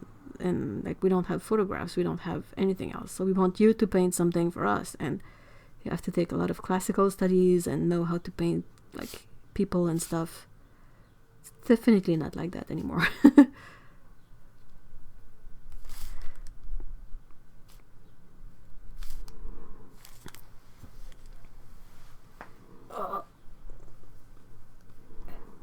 In Arabic, tea is shai, but specific teas are named after what they are made with. Like mint tea is nana. Ginger tea is zingibil. It's pretty cool.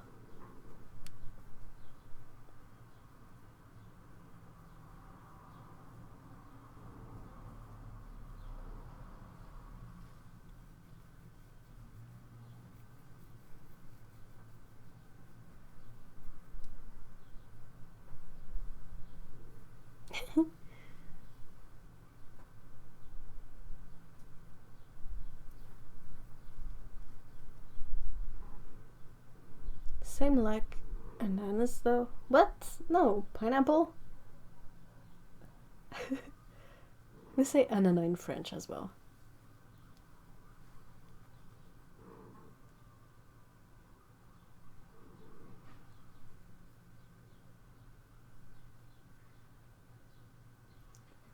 Oh really? You have that over there?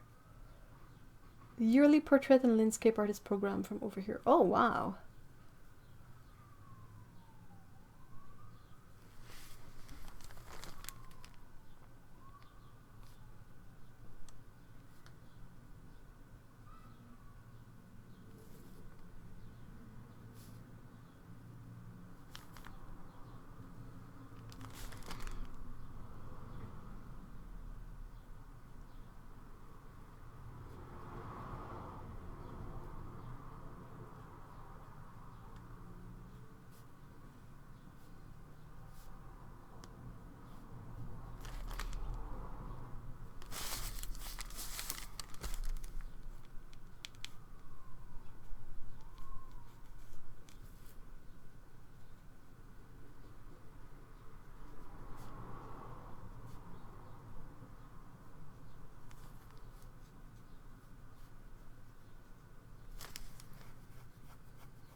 Scythe says, yeah, I've noticed that now it's more like cartoons or animations or landscapes, but back then it was more like people or more meaningful.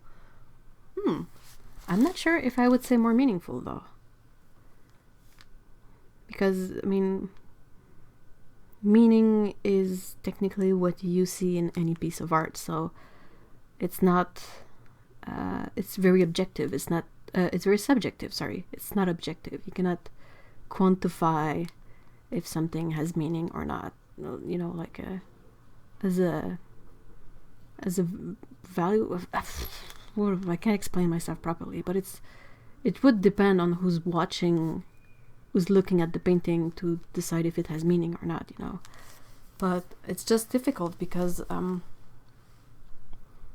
for me it feels a bit like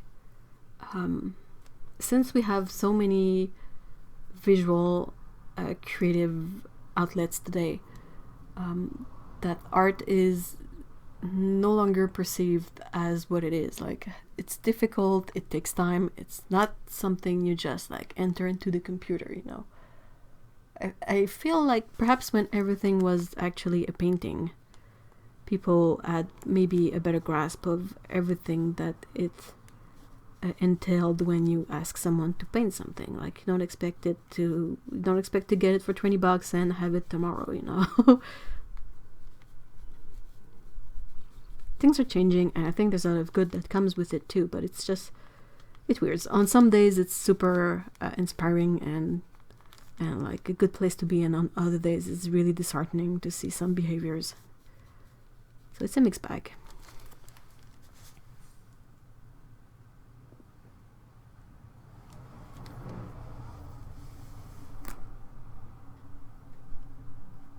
Oh, bye, Pico.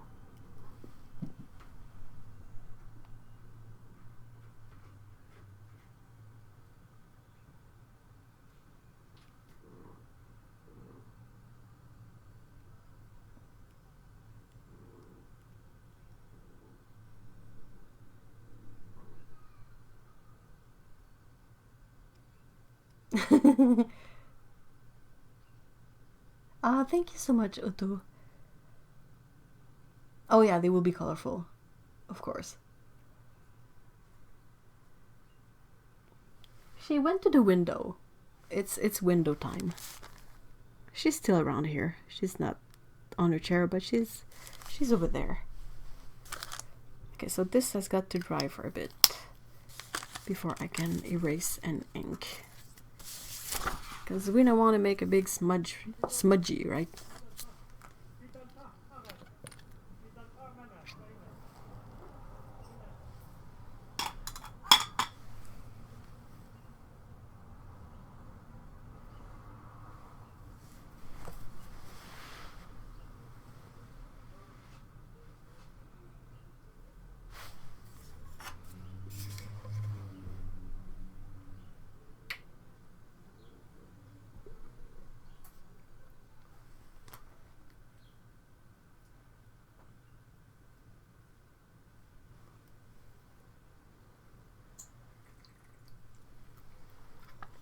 Water break. Drink water if you have it. Oh, time to stretch too.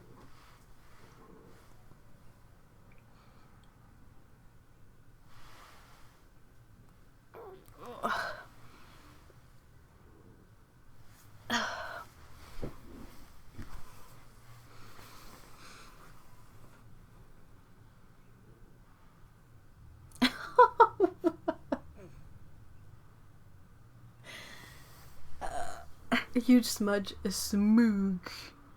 A smooch. Otto says, so there's a place in Japan that somehow grows a lot of four-leaf clovers. Last week they had to cut the lot off because people were still gathering in groups to pick them. I love that, how that's kind of self-defeating. You're like, hey, I'm here to find a lucky clover, and you also risk catching coronavirus, COVID-19, which is kind of not luck. Hey, Sterling, hi.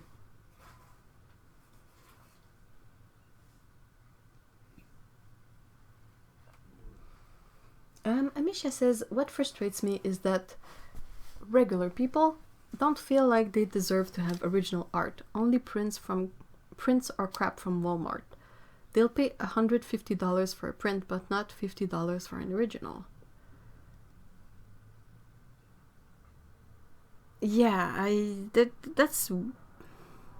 I've seen two types of sort of main mindset towards buying original art.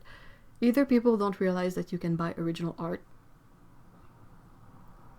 or people expect original art to be really affordable, as you would have any kind of print at Walmart. Like, you go to Walmart, you find the print, some, poster, an image that's been reproduced. There's a bin there, and there's like 50 copies of it. And it's like $20. So they expect, if they want to buy an original art of the same size, it's going to be $20 too, because they don't necessarily see the difference between both.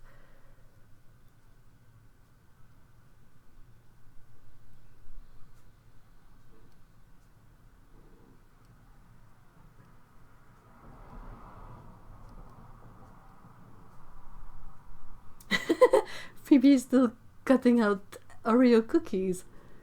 I think the Oreos might be better to just buy. It depends. Wait until you taste yours. Perhaps you'll be blown away by the homemade fresh taste of your own cookies.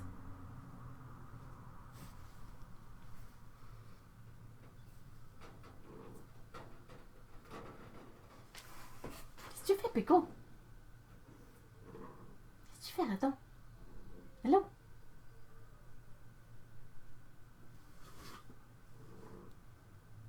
Ah, she smelled the sun. She's baking now.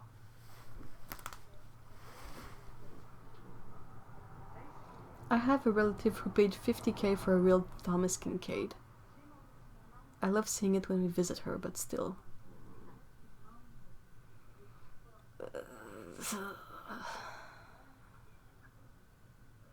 If only the big tag price money went to the artists themselves rather than dealers. Oh my Garg, yes. I can't. I mean, the only time I've it was not even a drawing, it was something else, but the only time I've collaborated with a store to have something I crafted be on display there, the markup was insane. Like, I understand markups, but still. And I mean, art dealers, it's just so difficult to justify paying for their services. Like, really? I'm so glad internet is a thing now, because that means that there's possibly a way to skip the dealer altogether.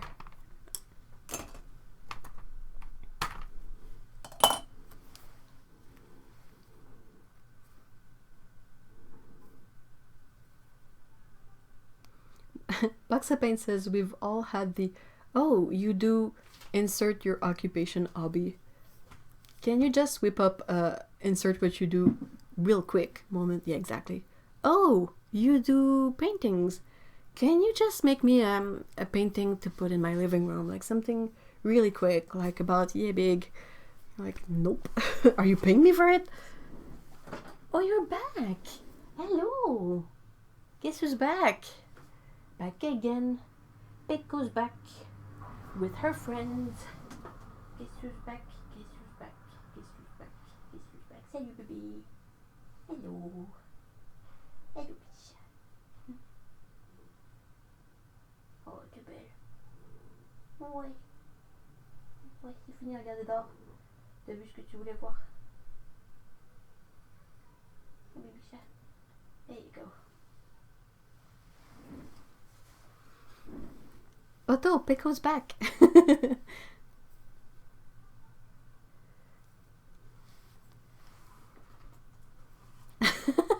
Oh my god, Sterling says, I had people commission me and then asks to buy the print for cheaper, not wanting the original, and my question is always, what am I to do with an original of your pet?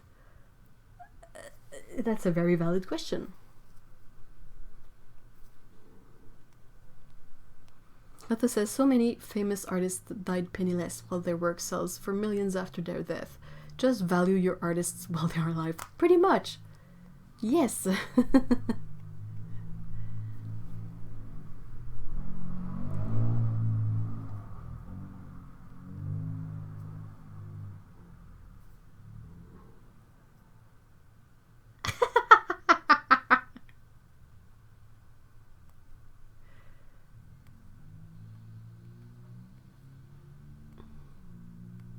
That's so cool. On horseback. That's really nice.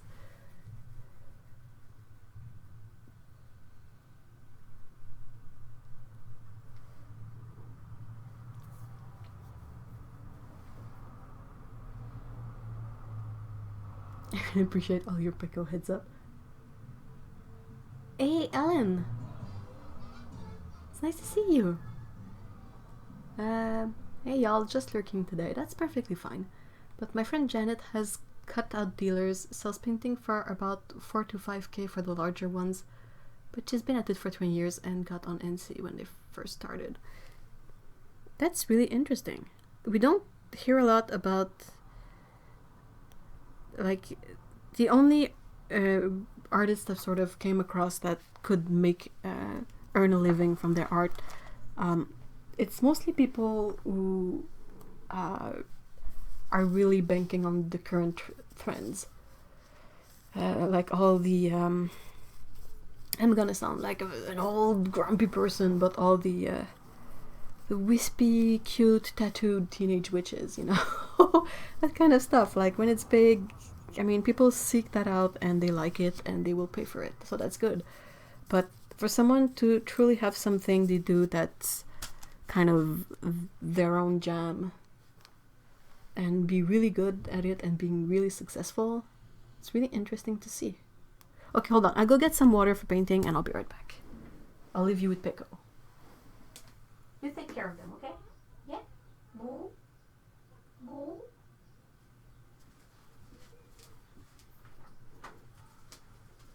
Pico, Pico.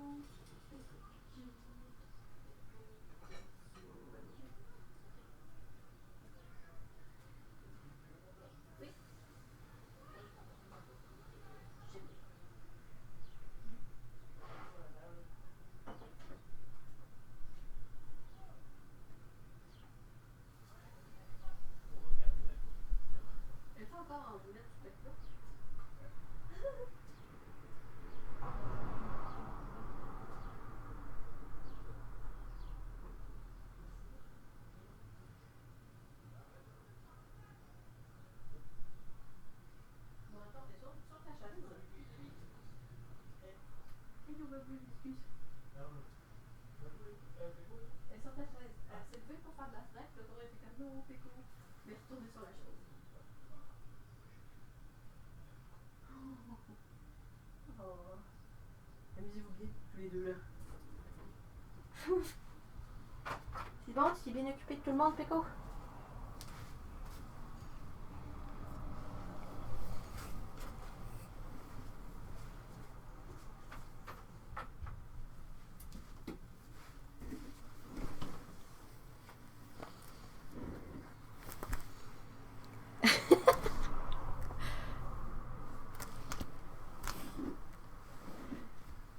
It's okay to sound like an old grumpy person as long as you actually aren't.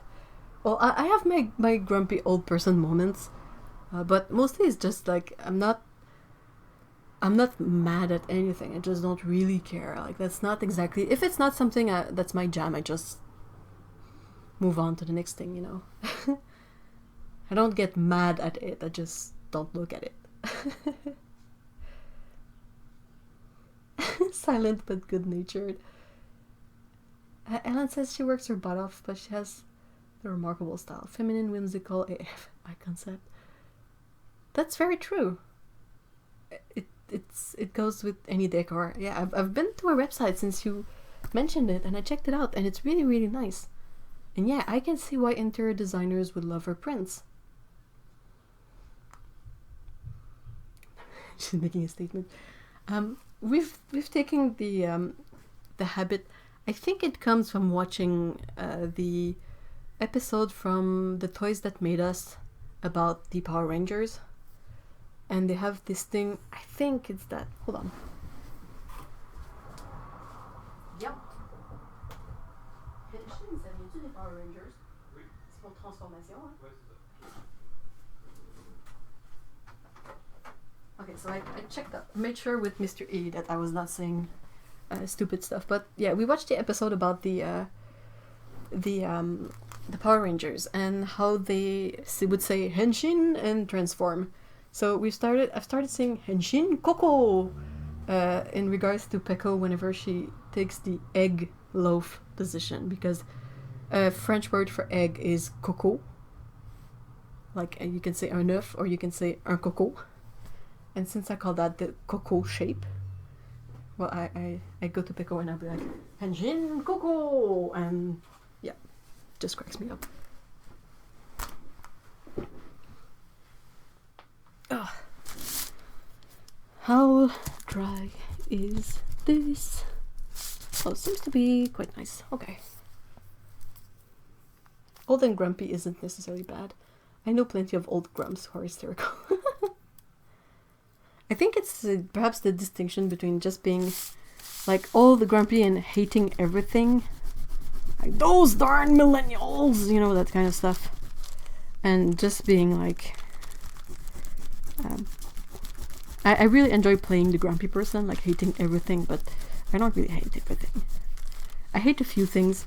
I don't want to get on the debate of how hating is bad or not, whatever, but I strongly dislike a few things, but there's a lot of things that I just don't really care about, but that still make for a fun joke or commentary. Come on, peeps, there's enough stuff that we can do because we're old now. Let us still have our share of grumpy days, too.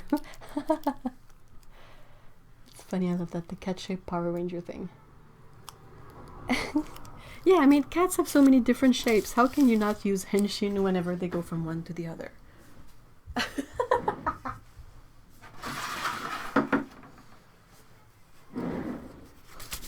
I've tried the henshin loaf a couple of times, too. But yeah, it's mostly because it's silly and fun.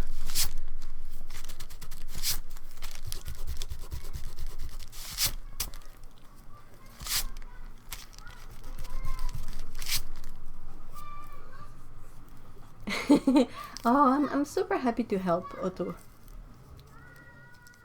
Sometimes all one needs is a good sounding board. Like, you can throw stuff at it and it will try to ask the good questions and put something in perspective.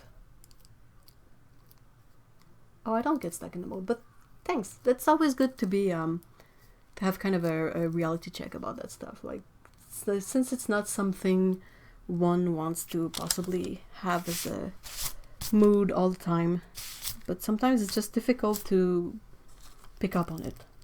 Like when a day is particularly bad, or something is really grumpy, or like hormones are acting up or something.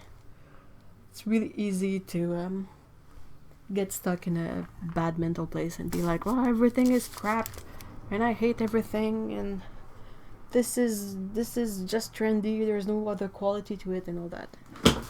Not great. Okay, so let's go colorful today with these, because Mission Gold colors are super flashy. And this is a really nice selection too, so let's use these. Oh, thank you, Otto.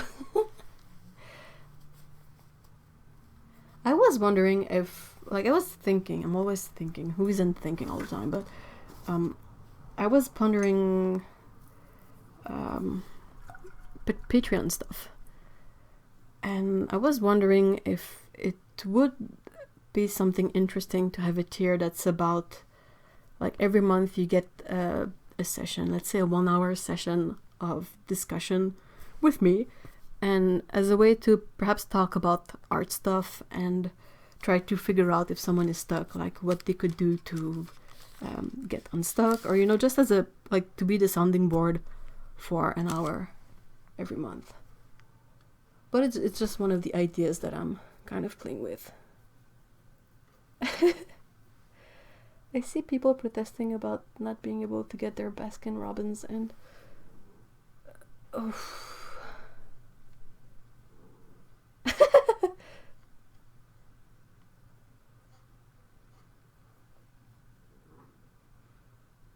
oh, I completely agree. Fairy Dust. Fairy Dust says, in my opinion, earning a living is a great thing. People get too much crap for selling out or being too commercial, but, like, rent money is good. I agree. Oh my gosh, come on, rent money. Sterling says, you can sell out? Where do I sign? Where do I sign to? I want to sign. I can be a sellout. I'd absolutely be a sellout.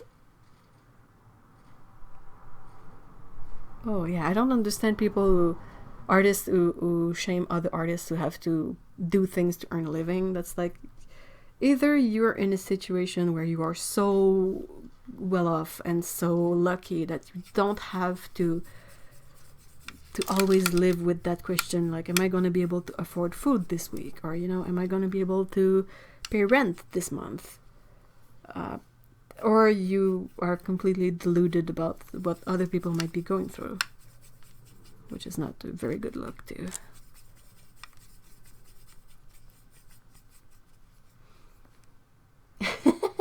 Hey, thanks Otto and Nicole.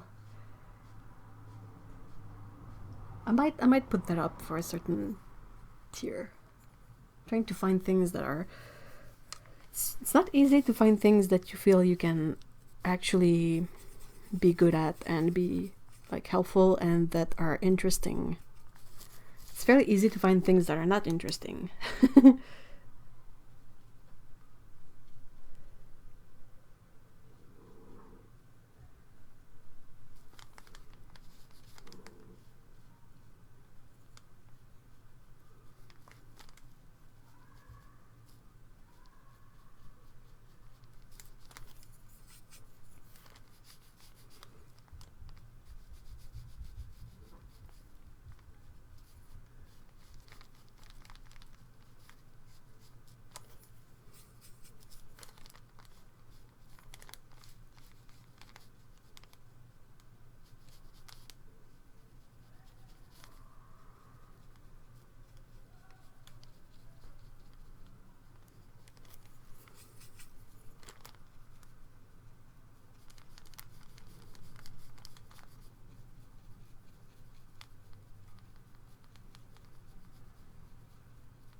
Someone recently mentioned to me that they wouldn't have known I have a Patreon if I hadn't, like, addressed it directly, and I'm I'm kind of surprised of that, because I'm like, I feel like I'm rambling about it, but perhaps I'm not rambling enough about it. Perhaps I don't mention it often enough.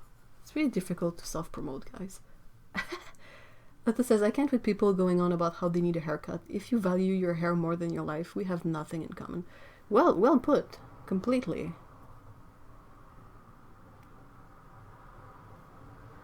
Anyone saying, oh, so-and-so is a sellout is just jealous they're not making that money. I agree. But oh, that is so true. Sterling says, I think it is that weird idea that you have to suffer to really make a statement with your heart. That's stupid.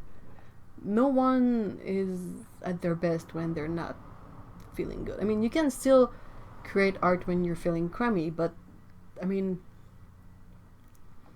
okay, let's see just a second.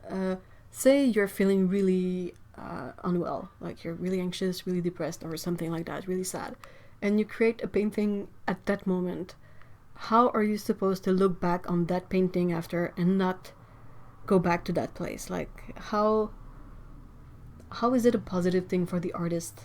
Perhaps it's good to let all that out on the painting, but after that, like, I don't know, I'm trying to see, like, can you go back to that painting after and be like, oh yeah, be like really detached from it?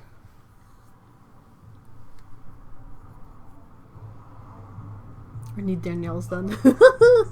Sorry. Oh no. Hey, c'est good. Bonjour. T'as fini la sieste?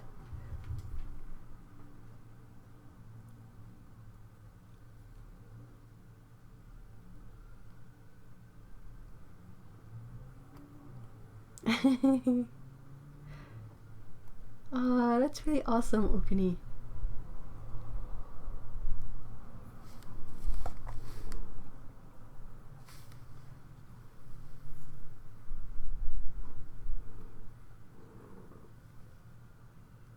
The starving artist image really is awful if you look at it in a realistic way. It really is. Problem is that it still happens.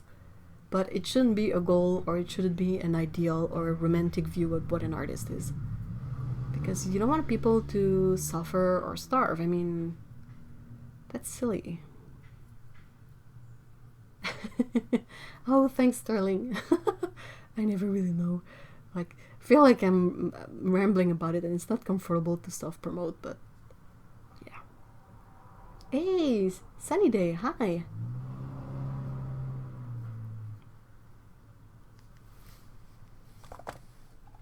Alright. I still have that painting to do. Oh, yeah, that's... Hold on, that's permanent. I think it mixes really well with tallow.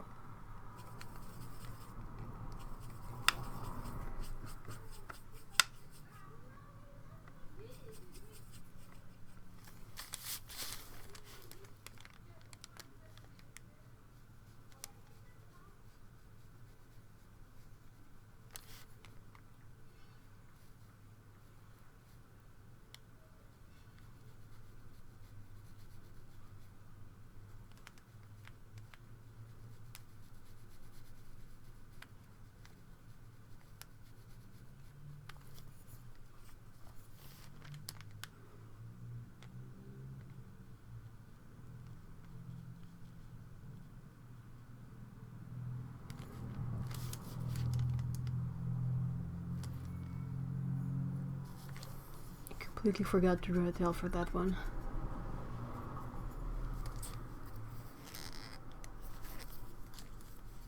That's not at all the pen I was looking for.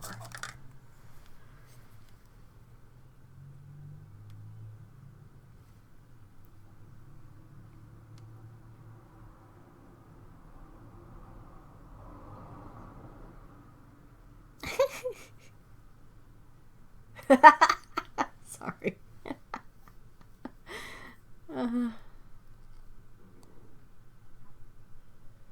Oh my gosh.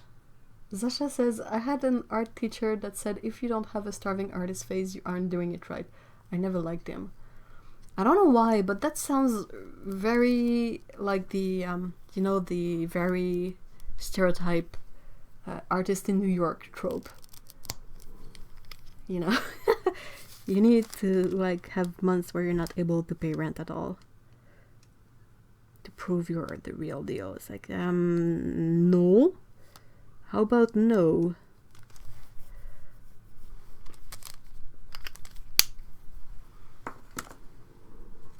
I would personally like to punch your art teacher.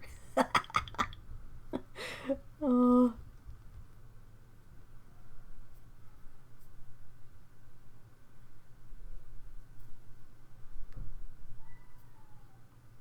Ethan Hawke says the audience wants to see the artist burn up. And that's a bug. What? Who is Ethan Hawke? if he's a celebrity, I mean, he can go suck on an egg. My tolerance for celebrities at the moment is non-existent. They can just be quiet. For once. Like, just shut up for once.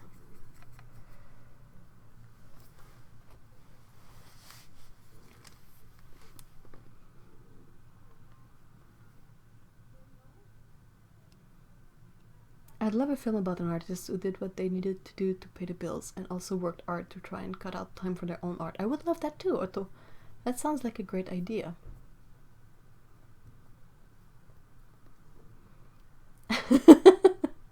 Oh no, Amisha. Will you or won't you find toilet paper? That is the big question.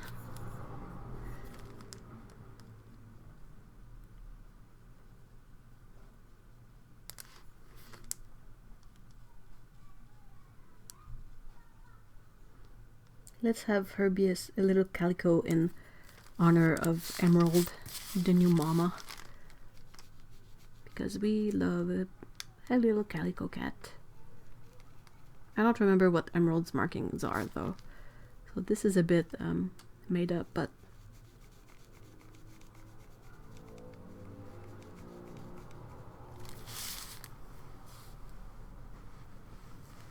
it's just films of our lives, pretty much. My favorite celebrities right now are the ones taking this situation seriously. It shows they have at least a bit of intelligence. I mean, never mind intelligence, it shows they at least have a bit of empathy. Oh no, this is so boring. This is like a prison, like being in jail from a multi-million-dollar mansion. I mean, get lost.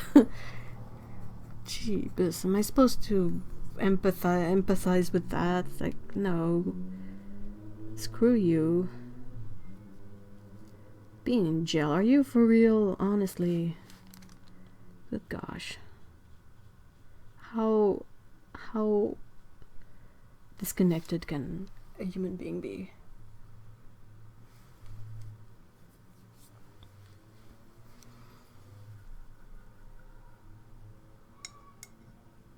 I'm totally judging any celebrities trying to sing at me. Oh, that was so bad. Wasn't it bad? Oh, that was dreadful. And it was so off-key and bad singing too. But it's like, nah. Idris Elba, who knew he'd be a covidiot? I certainly didn't. But yeah, like my tolerance for rich people in general is not the best on a good day, so lately it's been like crap. The only sort of celebrity that I like that so far hasn't messed up too bad is Sebastian Stan. Because he hasn't posted much of anything since this whole mess started, and I prefer that to all the dumbasses out there who are like, oh no, what am I supposed to do in my mansion? Like, geez, I don't know. Just take a walk in it and you'll be done for the day. I mean, it's gonna take you, what, 30 minutes to walk around your house? Go to hell.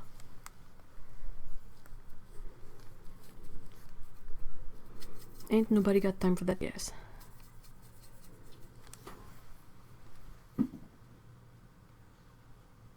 That was the politician who said, if you're feeling trapped, try sleeping in your guest room. Oh my good grief.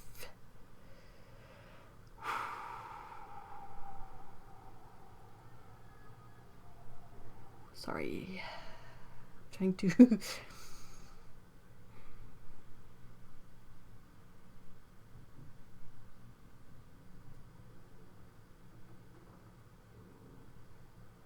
Oh, hey, thank you so much for being here, Mikey. Take care.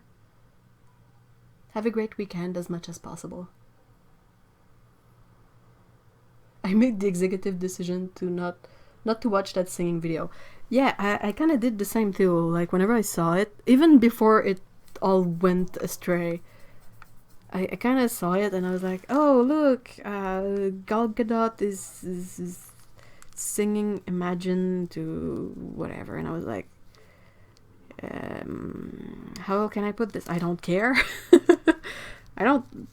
That's not helping anyone except maybe you in your mention. Like, so I didn't watch it, and then it all went south, and I only listened to like the first few seconds of it because I was trying to find a list of everyone who was in that stupid video, so that I could put them on my no list, and I went to a page that like sort of automatically started the video, and I heard the first few notes and I was like, oh, and it's awful too. Like it's she's not singing in key at all. it's bad. And yeah, that's about as much as I went for that. But yeah, honestly, oh my gosh.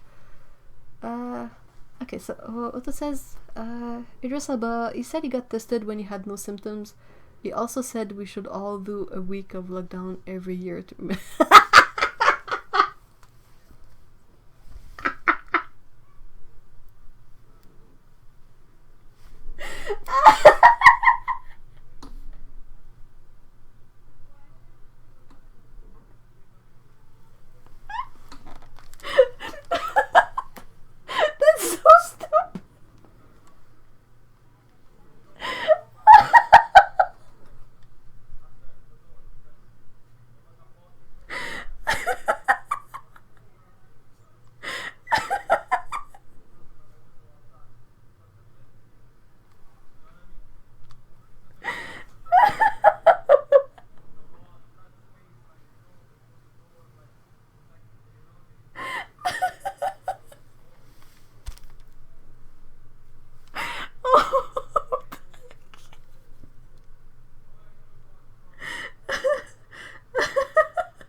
That's so stupid. That's so stupid.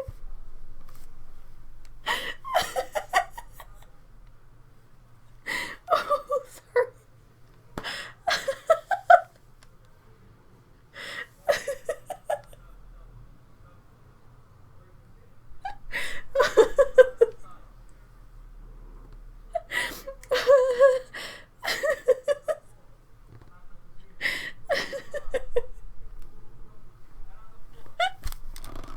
Oh, I'm sorry. Oh man, the stuff that breaks me is always pretty random. I can't believe that he put forth the idea of having a memory quarantine week every year. And you remember this time, like, are you freaking insane? Honestly? Good grief.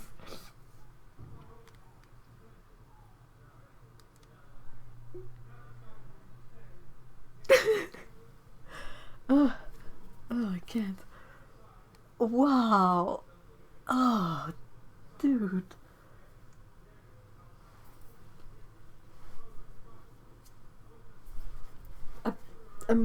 My face is full of water.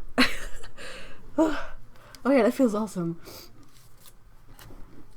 I mean, can you... Oh, I can't. Okay, well, that dude's in the no list from now on. So, like, yeah, F you too. Can you imagine? We don't do a week off or something that's stupid for stuff like world wars and all of that. And it's just...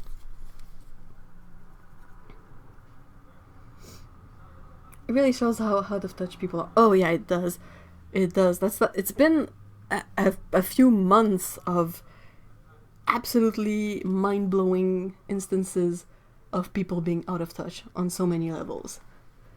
Like, every week you think like, oh, okay, this week perhaps things are going to be a bit calmer, and then there's like a big thing that comes out that week that you're like, I cannot believe that people are actually serious about that. I mean, for real?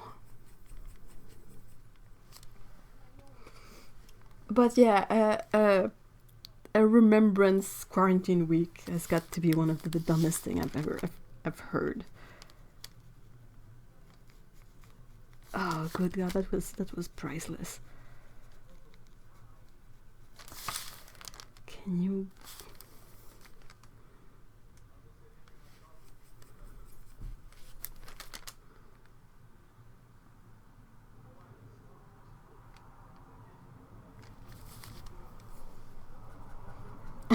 I'm glad you guys like my laugh, because if you didn't, you'd be pretty bummed out whenever I break up. Have a week-long reenactment of a world war. Yeah, no thanks. I bet it's only because he got it. Now the world should take a week to remember when Idris got corona. Corona got Idris. Yeah, definitely. I mean, dude. Who's your favorite celebrity, Fairy Dust? Oh, Misha Collins! Misha is a sweetheart. Honestly. He's always been super invested and helpful to people, like sort of really using his fame for making good stuff with it.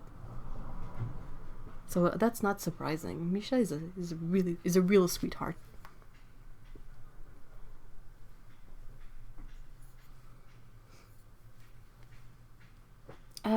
Tsukabu says, I read on the news that the guy in charge of anti-lockdown protests in Georgia came up with the virus, and I laughed so hard at the irony.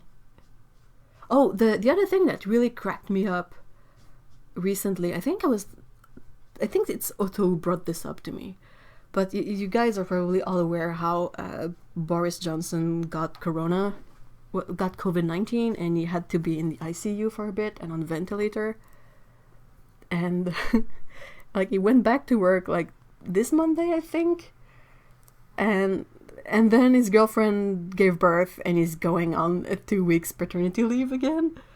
It's like, dude, you're the prime minister. I mean, it's a crisis. If it was all breezy and like not a crisis, I mean, sure, take your paternity leave, awesome. But you were off for like 3 weeks, 2 weeks, I don't know, and you come back to work for 2 days and then you go off again.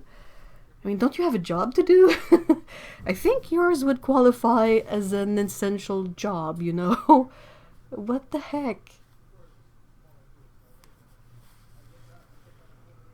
Yeah, Misha is awesome.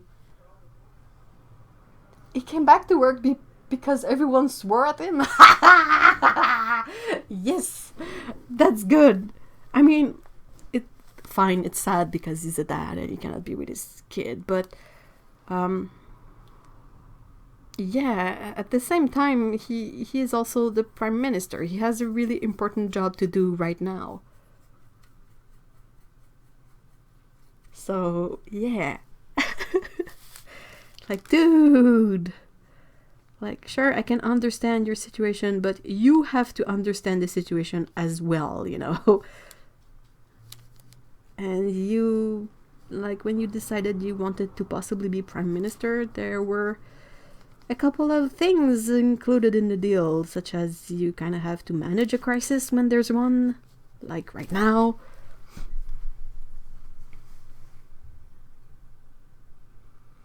Not gonna lie, I laughed when I saw that Bojo had COVID. I kind of laughed too.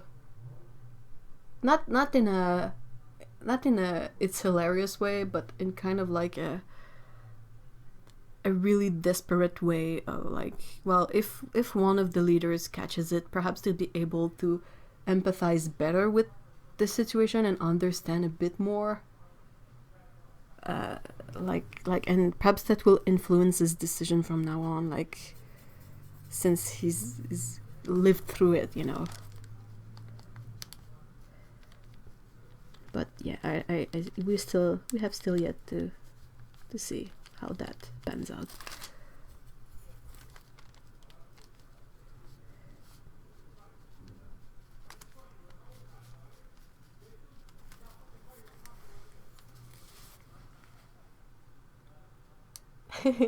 Yeah, that's what I thought too, though.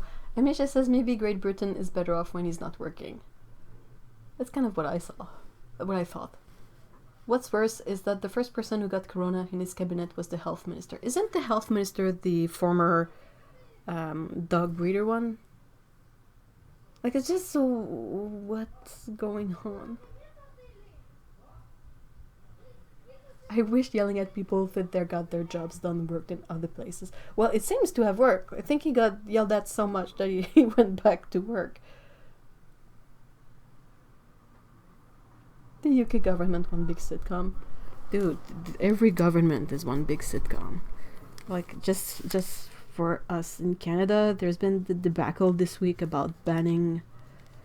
Okay, don't quote me on this, but I think it's about banning assault weapons.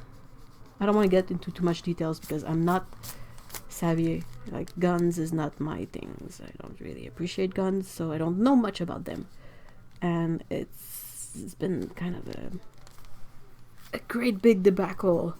The one thing cracked me up though, I was reading the comments on YouTube from the press release of that, and there was, the comments were absolutely horrendous. Like, it was a bunch of gun enthusiasts that were like, no, don't take away my guns, Canada, no, what are you doing, blah blah blah. And then one dude was like, no, they're gonna ban the guns, and this is all to make way for the new world order. And I started laughing because, dude, whenever stuff steps into conspiracy territory, I'm there for it. Cracks me up so bad.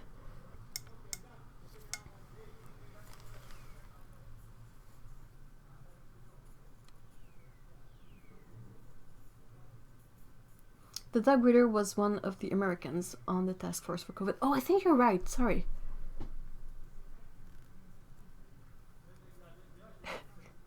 Every gov. Come on, USA. Come on. Tragic comedy over here. Yeah.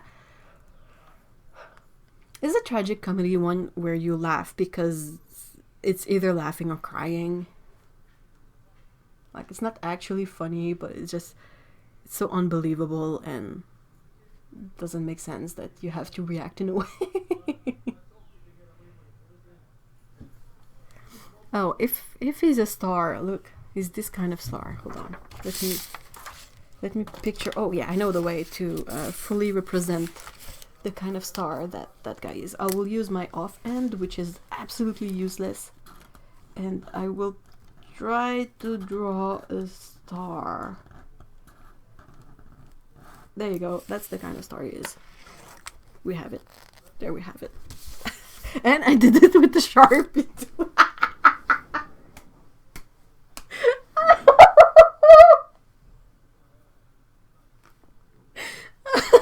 Sorry.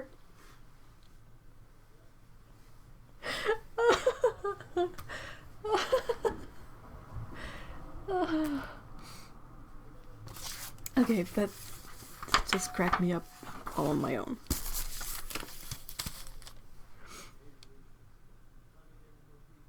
Oh yeah, that was a good one too. Like, let's put sunlight into our bodies and inject Clorox. That's such a good idea. That's a stellar idea.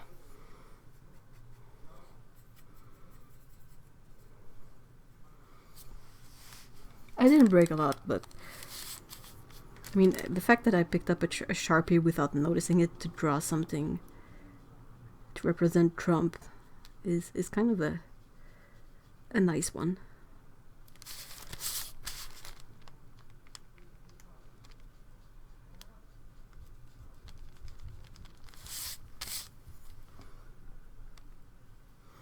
Bleach. Oh my gosh. Sorry. What?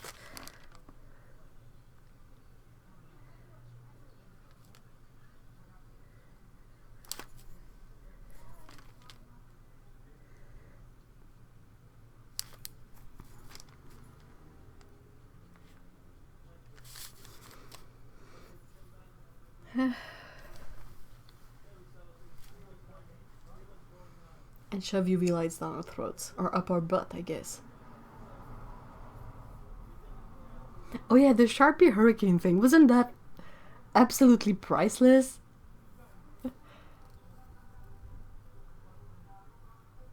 Kismet.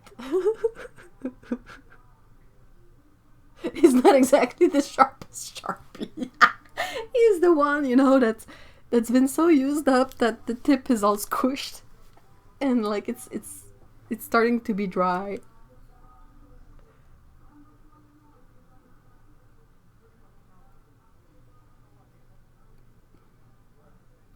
I'm just waiting for someone to try and swallow a flashlight.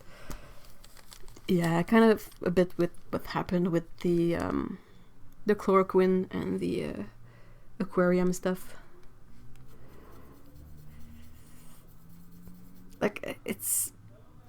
I'm sorry for those people, but at the same time, I find it a bit difficult to feel sorry for those people if they didn't have the insight to realize that aquarium cleaner is not the same as actual medicine. What is the Sharpie hurricane? Yeah, there was a point where during the last hurricane season, they were like saying, oh, the hurricane is gonna hit this part of the US, and it was like a shape on a map. And for some reason, Trump took a Sharpie and drew a line sort of to extend the shape over certain states just so he would technically not lie. And people were like, and if you look at everything he does, like when you have his notes, whenever they're able to take photos of his notes, like his speeches, when something is like knocked out, like something is hatched out and there's another word written, it's always with a big freaking Sharpie-like pen. Like everything, his notes on paper always seem to be written with Sharpies. So what's up with this guy and Sharpies? Yeah, these are mission gold. They're really bright and really nice. Also, look at this color selection. How close to perfect can you get? Seriously, like neutral, cool yellow, warm red, cool red, magenta, bling, dioxazine purple, bling. And we have a cool blue, warm blue, and 2 convenience greens that are actually quite useful, and 2 earth tones that are actually quite nice too. No black, no pains. Oh, I'm so sorry, gerbils. Oh no. No, I'm sorry.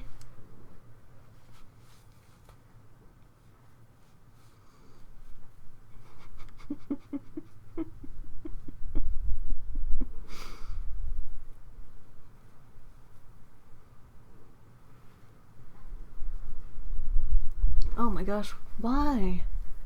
That poor guy. Dominic says the guy who died from the fish tank cleaner was a mechanical engineer who formerly worked for John Deere, the farm machine tractor company. I mean, why? How could you not connect? Ah, damn. Like, what happened? How did the thought process did not engage into, like, hold on, wait, that might be a bad idea, you know? I don't know. I guess people do stupid things sometimes. I mean, I'm not saying that they're particularly stupid. I'm just saying that I can't fathom the... I'm trying to understand what went on in their head, and I cannot find it.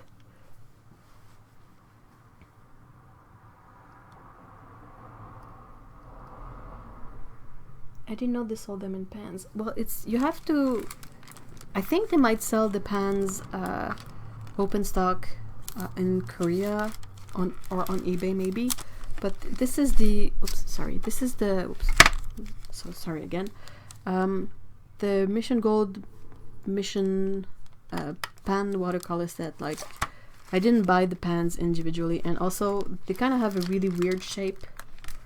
So I don't think it would be really useful to buy the pans unless you have a Magello box to put them in. I don't know how I'm supposed to remove them without breaking everything, including my nails. I'm not gonna try. I'm good.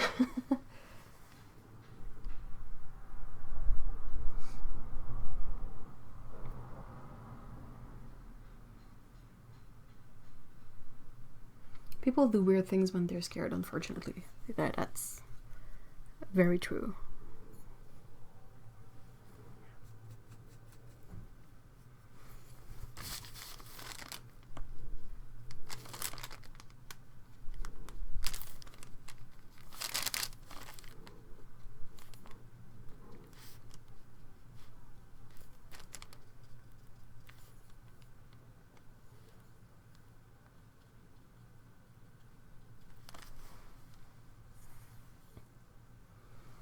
Oh, you just prefer working from pans? Well, can't you put the 36 set into pans? I mean, I really like their paints for the vibrancy, and they also have one of the 2 best opera colors ever. But yeah, the 36 color set, it's the one that comes with, it comes with a palette, doesn't it? It's really, really nice.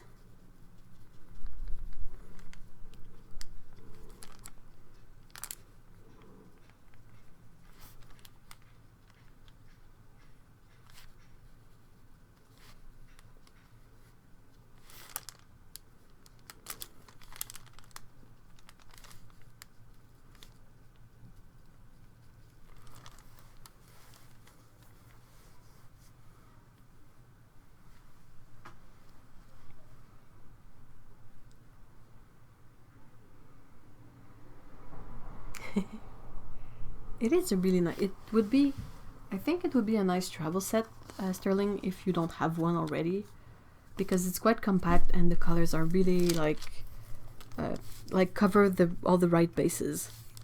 And if you're good with mixing your own colors from these, I mean, it's a really nice choice. I would recommend like scouting around and shopping for it on places like eBay for the better price. Perhaps not now, because with the COVID-19, I think some, like the shipping from certain things has been offset a bit. Like people are more limited in their options, so shipping has gone up quite a bit. Sorry for that really loud sound.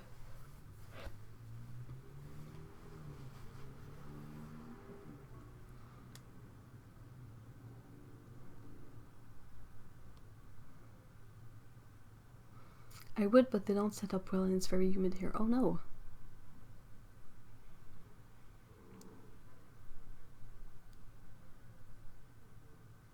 Boba Fett. Hello, Boba Fett. Hello, kitty.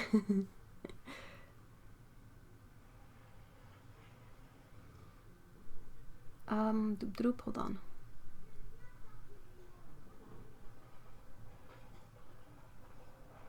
What pigments is the Mission Gold Opera?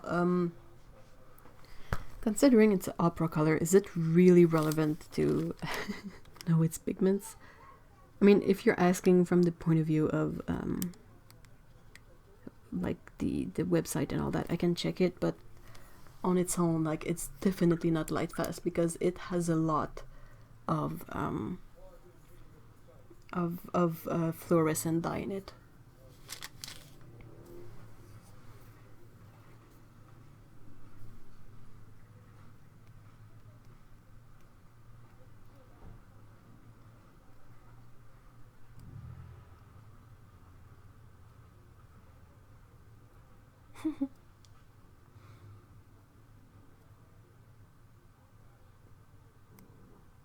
Eep. Hold on, let me grab opera. I think I know where it is. I think.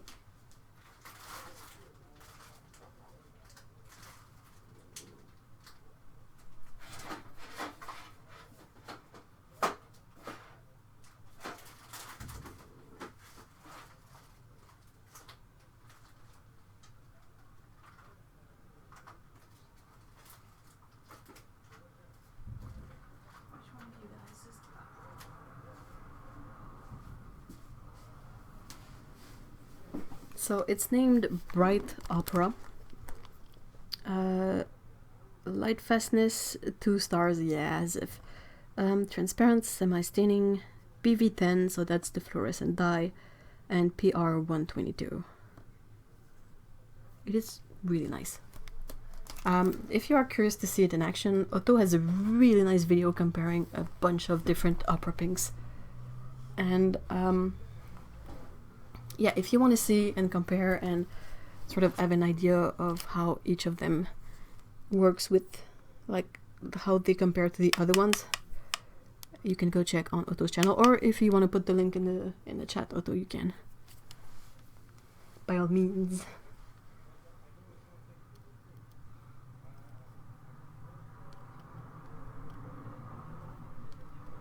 Lana says, so far none of the operas was really light fast, though some did well and did not fade away completely. Do you have the Sennelier on there? I'm curious.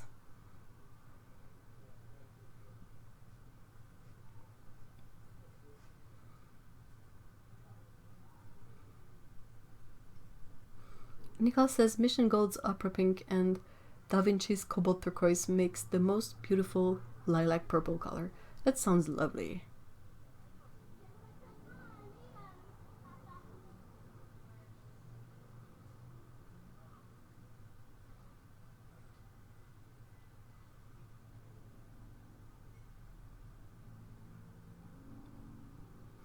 I thought PR22 122 doesn't fade away. I think that the fluorescent dye does fade away, but the PR122 color will last a tiny bit longer, won't it? How does it fare in terms of light fastness on its own?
Yes, I have this in the Opera, but it's not uploaded yet. I can do that tomorrow. Oh, no rush. I was just curious to see how it did with light fastness, but I mean, I'm in no hurry.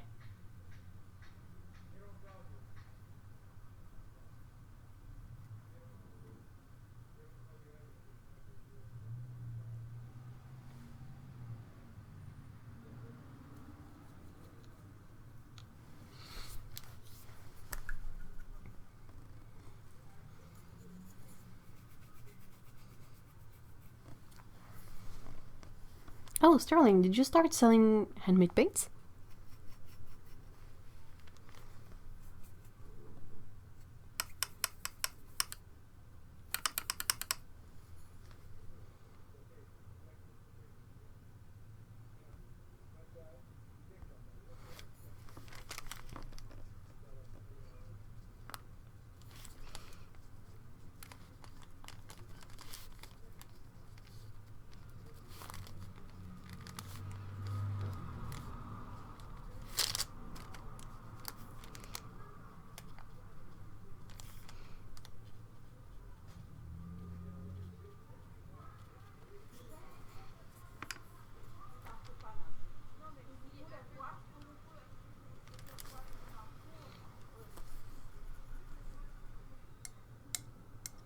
The Sennelier Opera definitely did fade a good bit, but you can see it well still. Oh, interesting.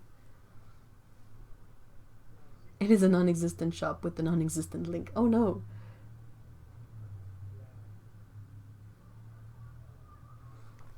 Otto says I'm managing about 10-12 days between trips to the supermarket at the moment. That's great. Do you still have some of your stock of spaghetti? Like the corn spaghetti ones?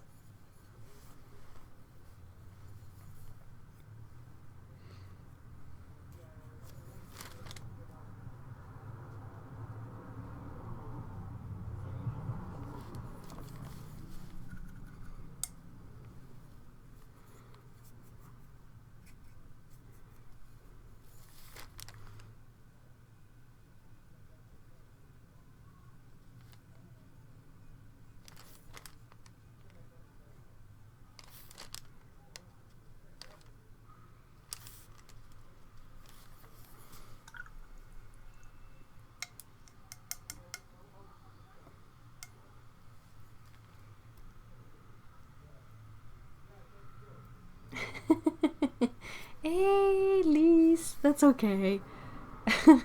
Everyone is still confused about what date is.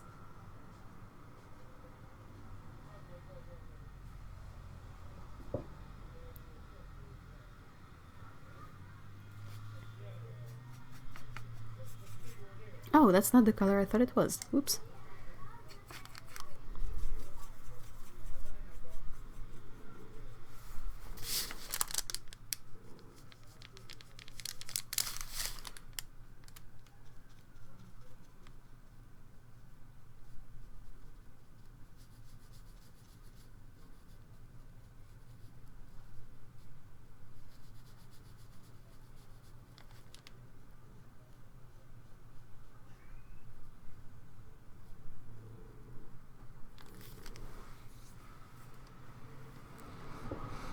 Yes, and I've managed to place an order for some more. The corn pastas.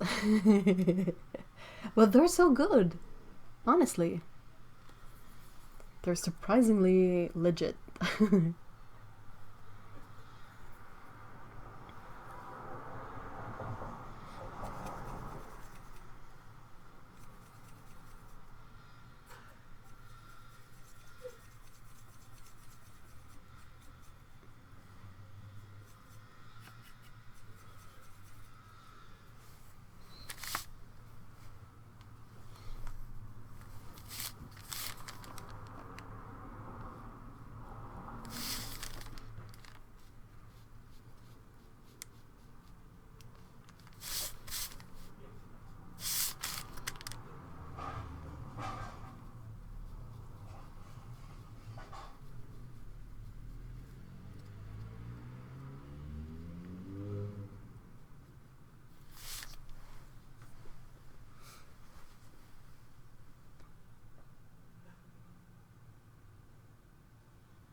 Oh no! Oh no, Zasha! Good luck cleaning that up. I hope you have a vacuum cleaner. Eep. Ah, thank you so much. I hope you have still a possibility of enjoying spring a little bit, even if it's just opening the windows. And yeah, go get those Cheerios. Oh no.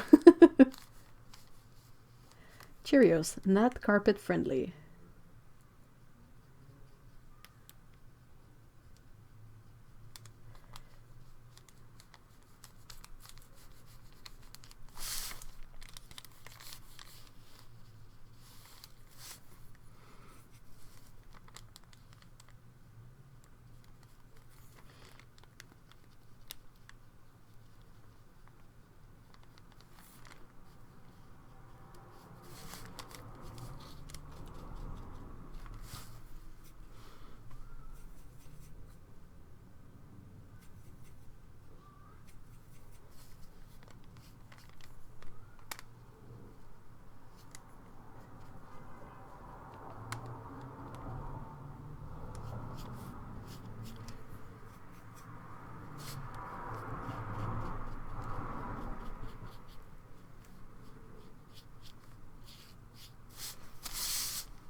Mm-hmm. Really interesting.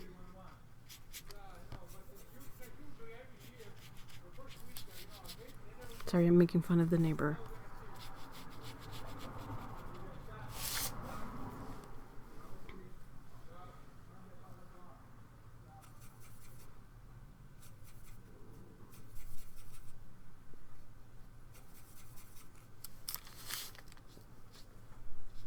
Let's have the most mismatched sky color ever. And also very streaky. Flat colors. So hard to do.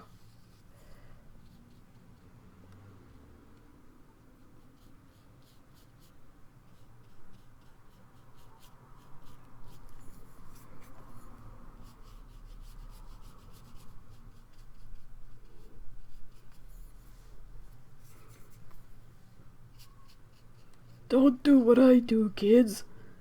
Make sure you mix enough color before you paint the sky.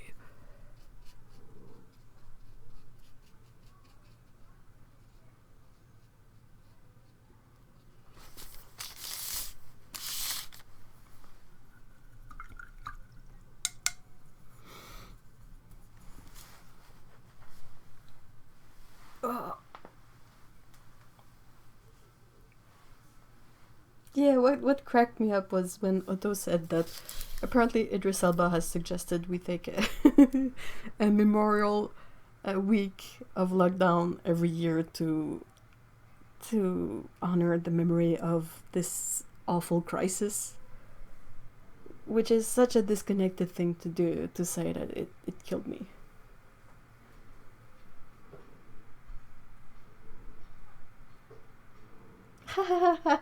Oh, that's awesome, Lise. The ultramarine finest and the phthalo green are a bit hard to pick up. The ultramarine finest is one of the nicest ultramarines out there, so maybe that's just the top layer that's a bit drier.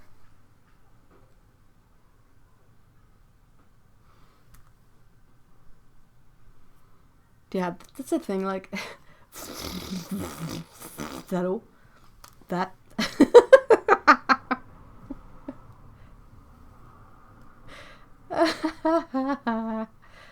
I had a teacher in graphic design that used to say, like, a repeated mistake becomes a smile. A repeated mistake becomes a style. There, did it. So yeah, basically, like, oh no, it's gonna create a streak. Well, let's just make the whole thing streaky, and people are gonna think that was the purpose of it. That was intended.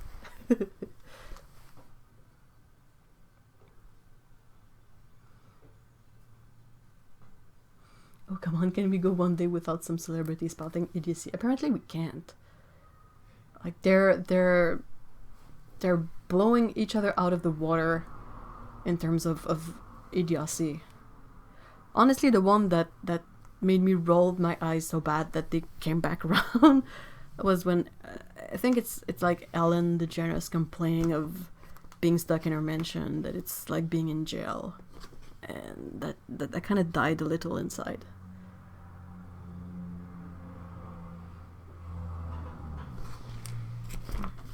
Yeah, sure. Of course. Hey, I could use a bit of gouache on top of that.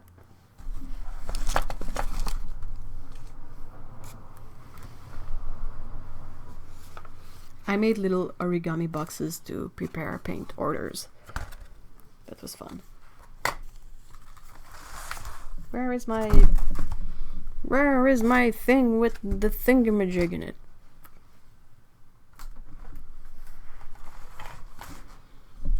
I made many boxes, apparently.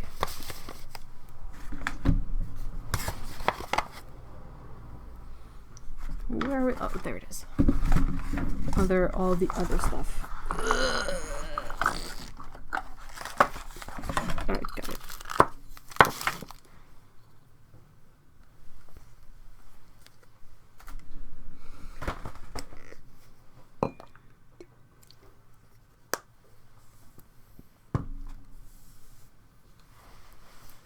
Oh, I really like the color though. I'm just too used to my M Graham PB29 gel. Oh yeah, dude, M Graham colors, you sort of have to learn to paint all over again because they pick up so easily. Like, you're used to like scrubbing a pan and like getting the level of color and pigment you wanted, but with M Graham you just have to like go back and forth, and that's too much color already. I've been mixing larger batches of my watercolors and then using them for all the other mixes in the painting. It's helping. It's a really good idea. That's clever, actually. Sorry.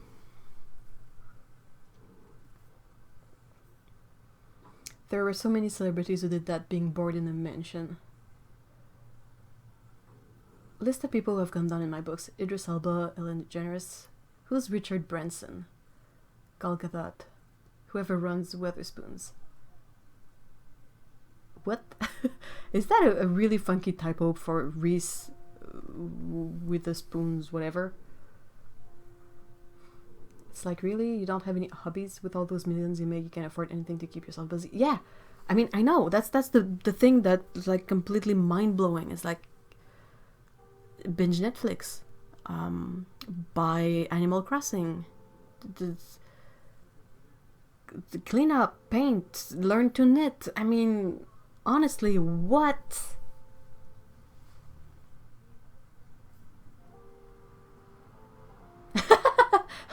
Yes, Ellen, I agree. Ellen says, unpopular opinion, Ellen isn't all that funny. Well, that Ellen, I'm hilarious. I agree, I don't think she's really funny. The only thing I like of Ellen DeGeneres is that she had a picture of Rich Evans as a kid with the T-shirt that says that was like the birthday boy, and they had it on Ellen, and that was the best thing that came out of Ellen. It was my favorite bit.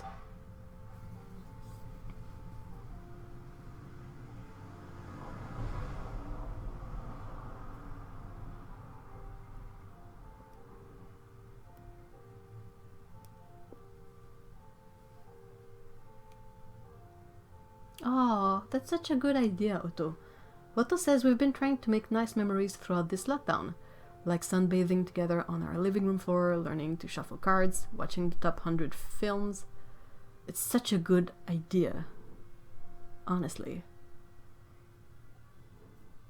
Do you mean pick up as in the paints are easy to lift or to buy? I mean, like if you have them on a palette and you put your brush in it, you will pick up a lot of paint. Just by putting your brush in it. Like, they stay really easy to grab with the brush. Oh, and Cirque du Soleil. Oh yeah, those did drop the ball so bad.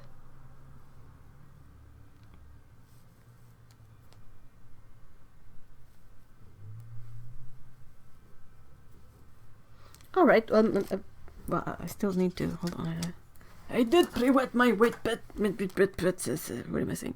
I did pre-wet my white paint for a reason. I thought that would be cute to maybe add kind of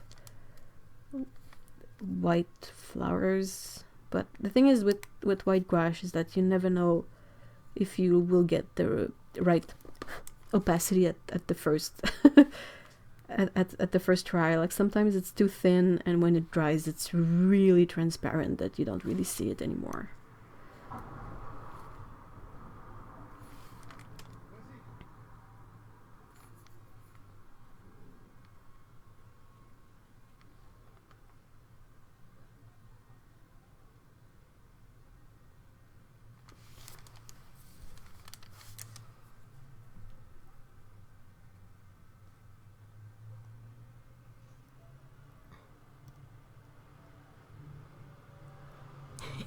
Complain when you have an only child that desperately misses team sports and playdates. Oh no.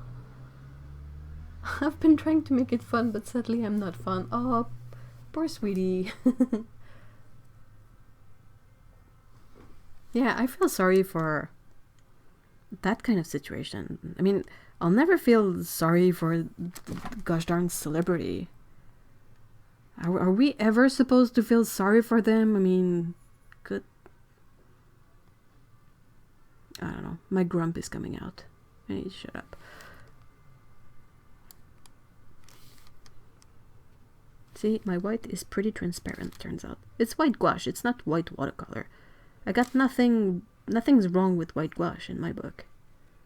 That's the white that should come with the watercolor sets. Not white watercolor, but white gouache. Because that's actually useful for something. Whereas white watercolor is... I don't know, what are you supposed to use it for?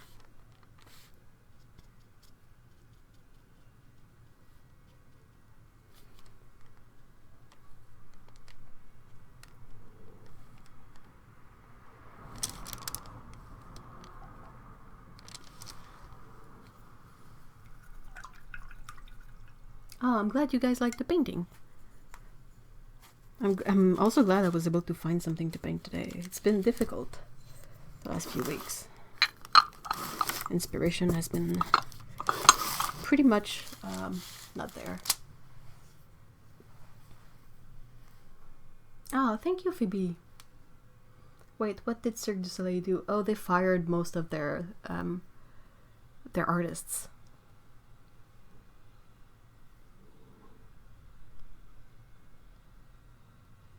That Cordero celeb guy is kind of having a rough treatment after getting infected. Who is he? I saw on Jimmy Fallon's Tonight Show that Daniel Radcliffe is killing time with Legos. It's like, see? He can't figure out what to do.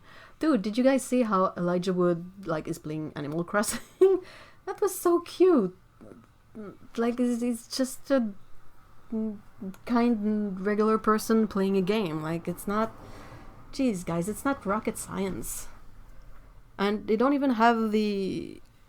Well, maybe they would need the panic of, like, being out of a job and not having money. Perhaps that would, like, spark something in their brain.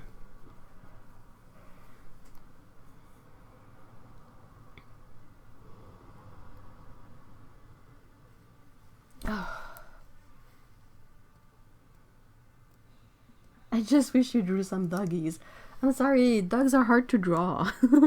I don't have a lot of good reference for doggos around, because as you can probably see, I have 2 cats, not 2 dogs.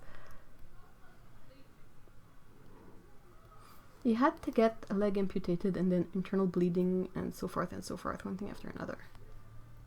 But who is he? Cordero celeb guy. I mean, of course there's gonna be, just through sheer statistics and all that, there's gonna be some celebrities who have a really bad time with the virus. But so does the regular folks. And I mean, I feel sorry for that guy. He's having a hard time, but like, I'm never gonna feel sorry for Ellen DeGeneres now. Because I'm like, dude, or, I mean, Gal Gadot, what the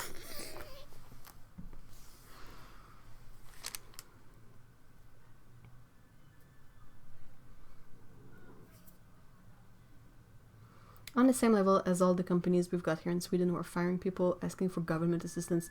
Oh yeah, that's lovely. Like, I mean, all the big companies that are like getting grants and all that, well, people are losing their job. That's a cute look. Are you telling us you need to get a doggy? Eventually, maybe, but that's not for now.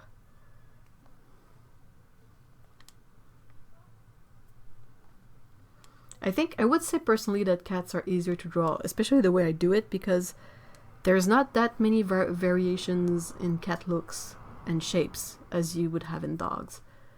Like, dogs have a lot more variety, first of all, in size, and then you have the muzzle, like the snout, the tail, the legs, the build of the dog.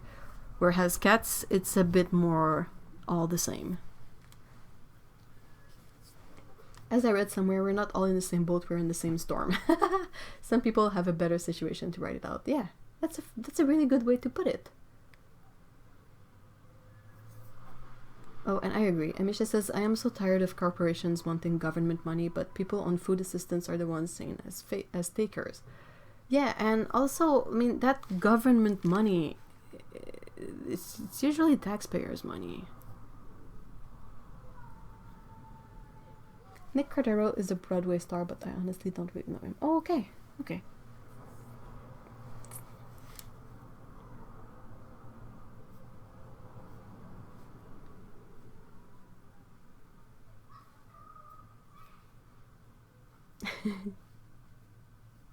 Cats can be pears, loaves, donuts, and it's easier to draw. Yeah, and I mean, you have a few variations, like a few different types of ears and a few different types of faces, but it's a lot more simple than dogs, in my opinion. So anyway, it's 5 p.m. here. It's been going on for a good 3 hours. I think that's a nice place to stop. let's do the announcements. If you want to keep like discussing with us or having conversations throughout the week between the live streams, we have a really nice Discord server that we've set up that has room for all kinds of discussions, from sharing pet pictures to talking about paints to talking about whatever health issues you want to vent out, or just memes and whatnot. There's a link in the description for it. It's really simple. Discord is a platform for chatting, so you follow the link and it's going to take you through the account setup process that takes like 20 seconds. It's really, really simple, and then you can join us over there and have a great time talking about all the stuff. Oh yeah, please send pics of the homemade Oreos on Discord. And yeah, aside from the Discord, I have my main channel that you guys probably know about. I have a Patreon if you want to support what I do. There's a few tiers also over there. Like you can get original art or access to a bunch of stuff, and that's also where I post all my scanned swatches from the reviews. I've put a few handmade paints. I've put a few paintings on Big Cartel because I got a bunch of them, and it's a good way to make space for more. Also have a Ko-fi if you want to feel more like a tip jar kind of deal. Like, sometimes I'm like, should I consolidate all of that? But there's not really one thing that consolidates everything. And what else? Also, interestingly, if you are really want to have the scoop on handmade paints, I post a lot about it on Patreon when I have new stuff. And also patrons get the first look at the batches I make, because I don't make really big batches, and since they are already supporting me, I feel it's right to give them a chance to have first dibs. So yeah, what else? Oh, most importantly, I want to say a great big thank you to my moderators. So this week, Otto has been there with the links and all this stuff, and then near the end we have Lise who came in too. So thank you guys for helping. It's really awesome. Otto has a Discord channel. Not a Discord channel, let's rewind. Otto has a YouTube channel, and if for some obscure reason you haven't found it yet, you really need to go check it out. It's really, really good. And am I missing something? Because I think my brain is flat out flat. I think that's it. So I will probably be doing another live stream next Caturday. I don't know which number of quarantine live streams we're at, but there's gonna be another one next week anyway. So I hope I will see you then. And in the meantime, I wish you all a really good week. Stay sane. That's a good one. And try to enjoy what you can as much as possible. So bye guys. I will try something. Let's see if I can do that. Hold on. Oh no, it's not gonna work. She woke up.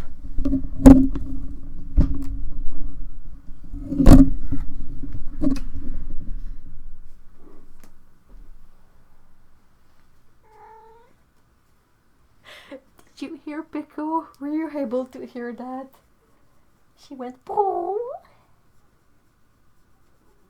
Ouais. T'es cute. T'es un beau petit chat. So yeah, Pico says stay sane as well and stay soft and fluffy. Bye guys.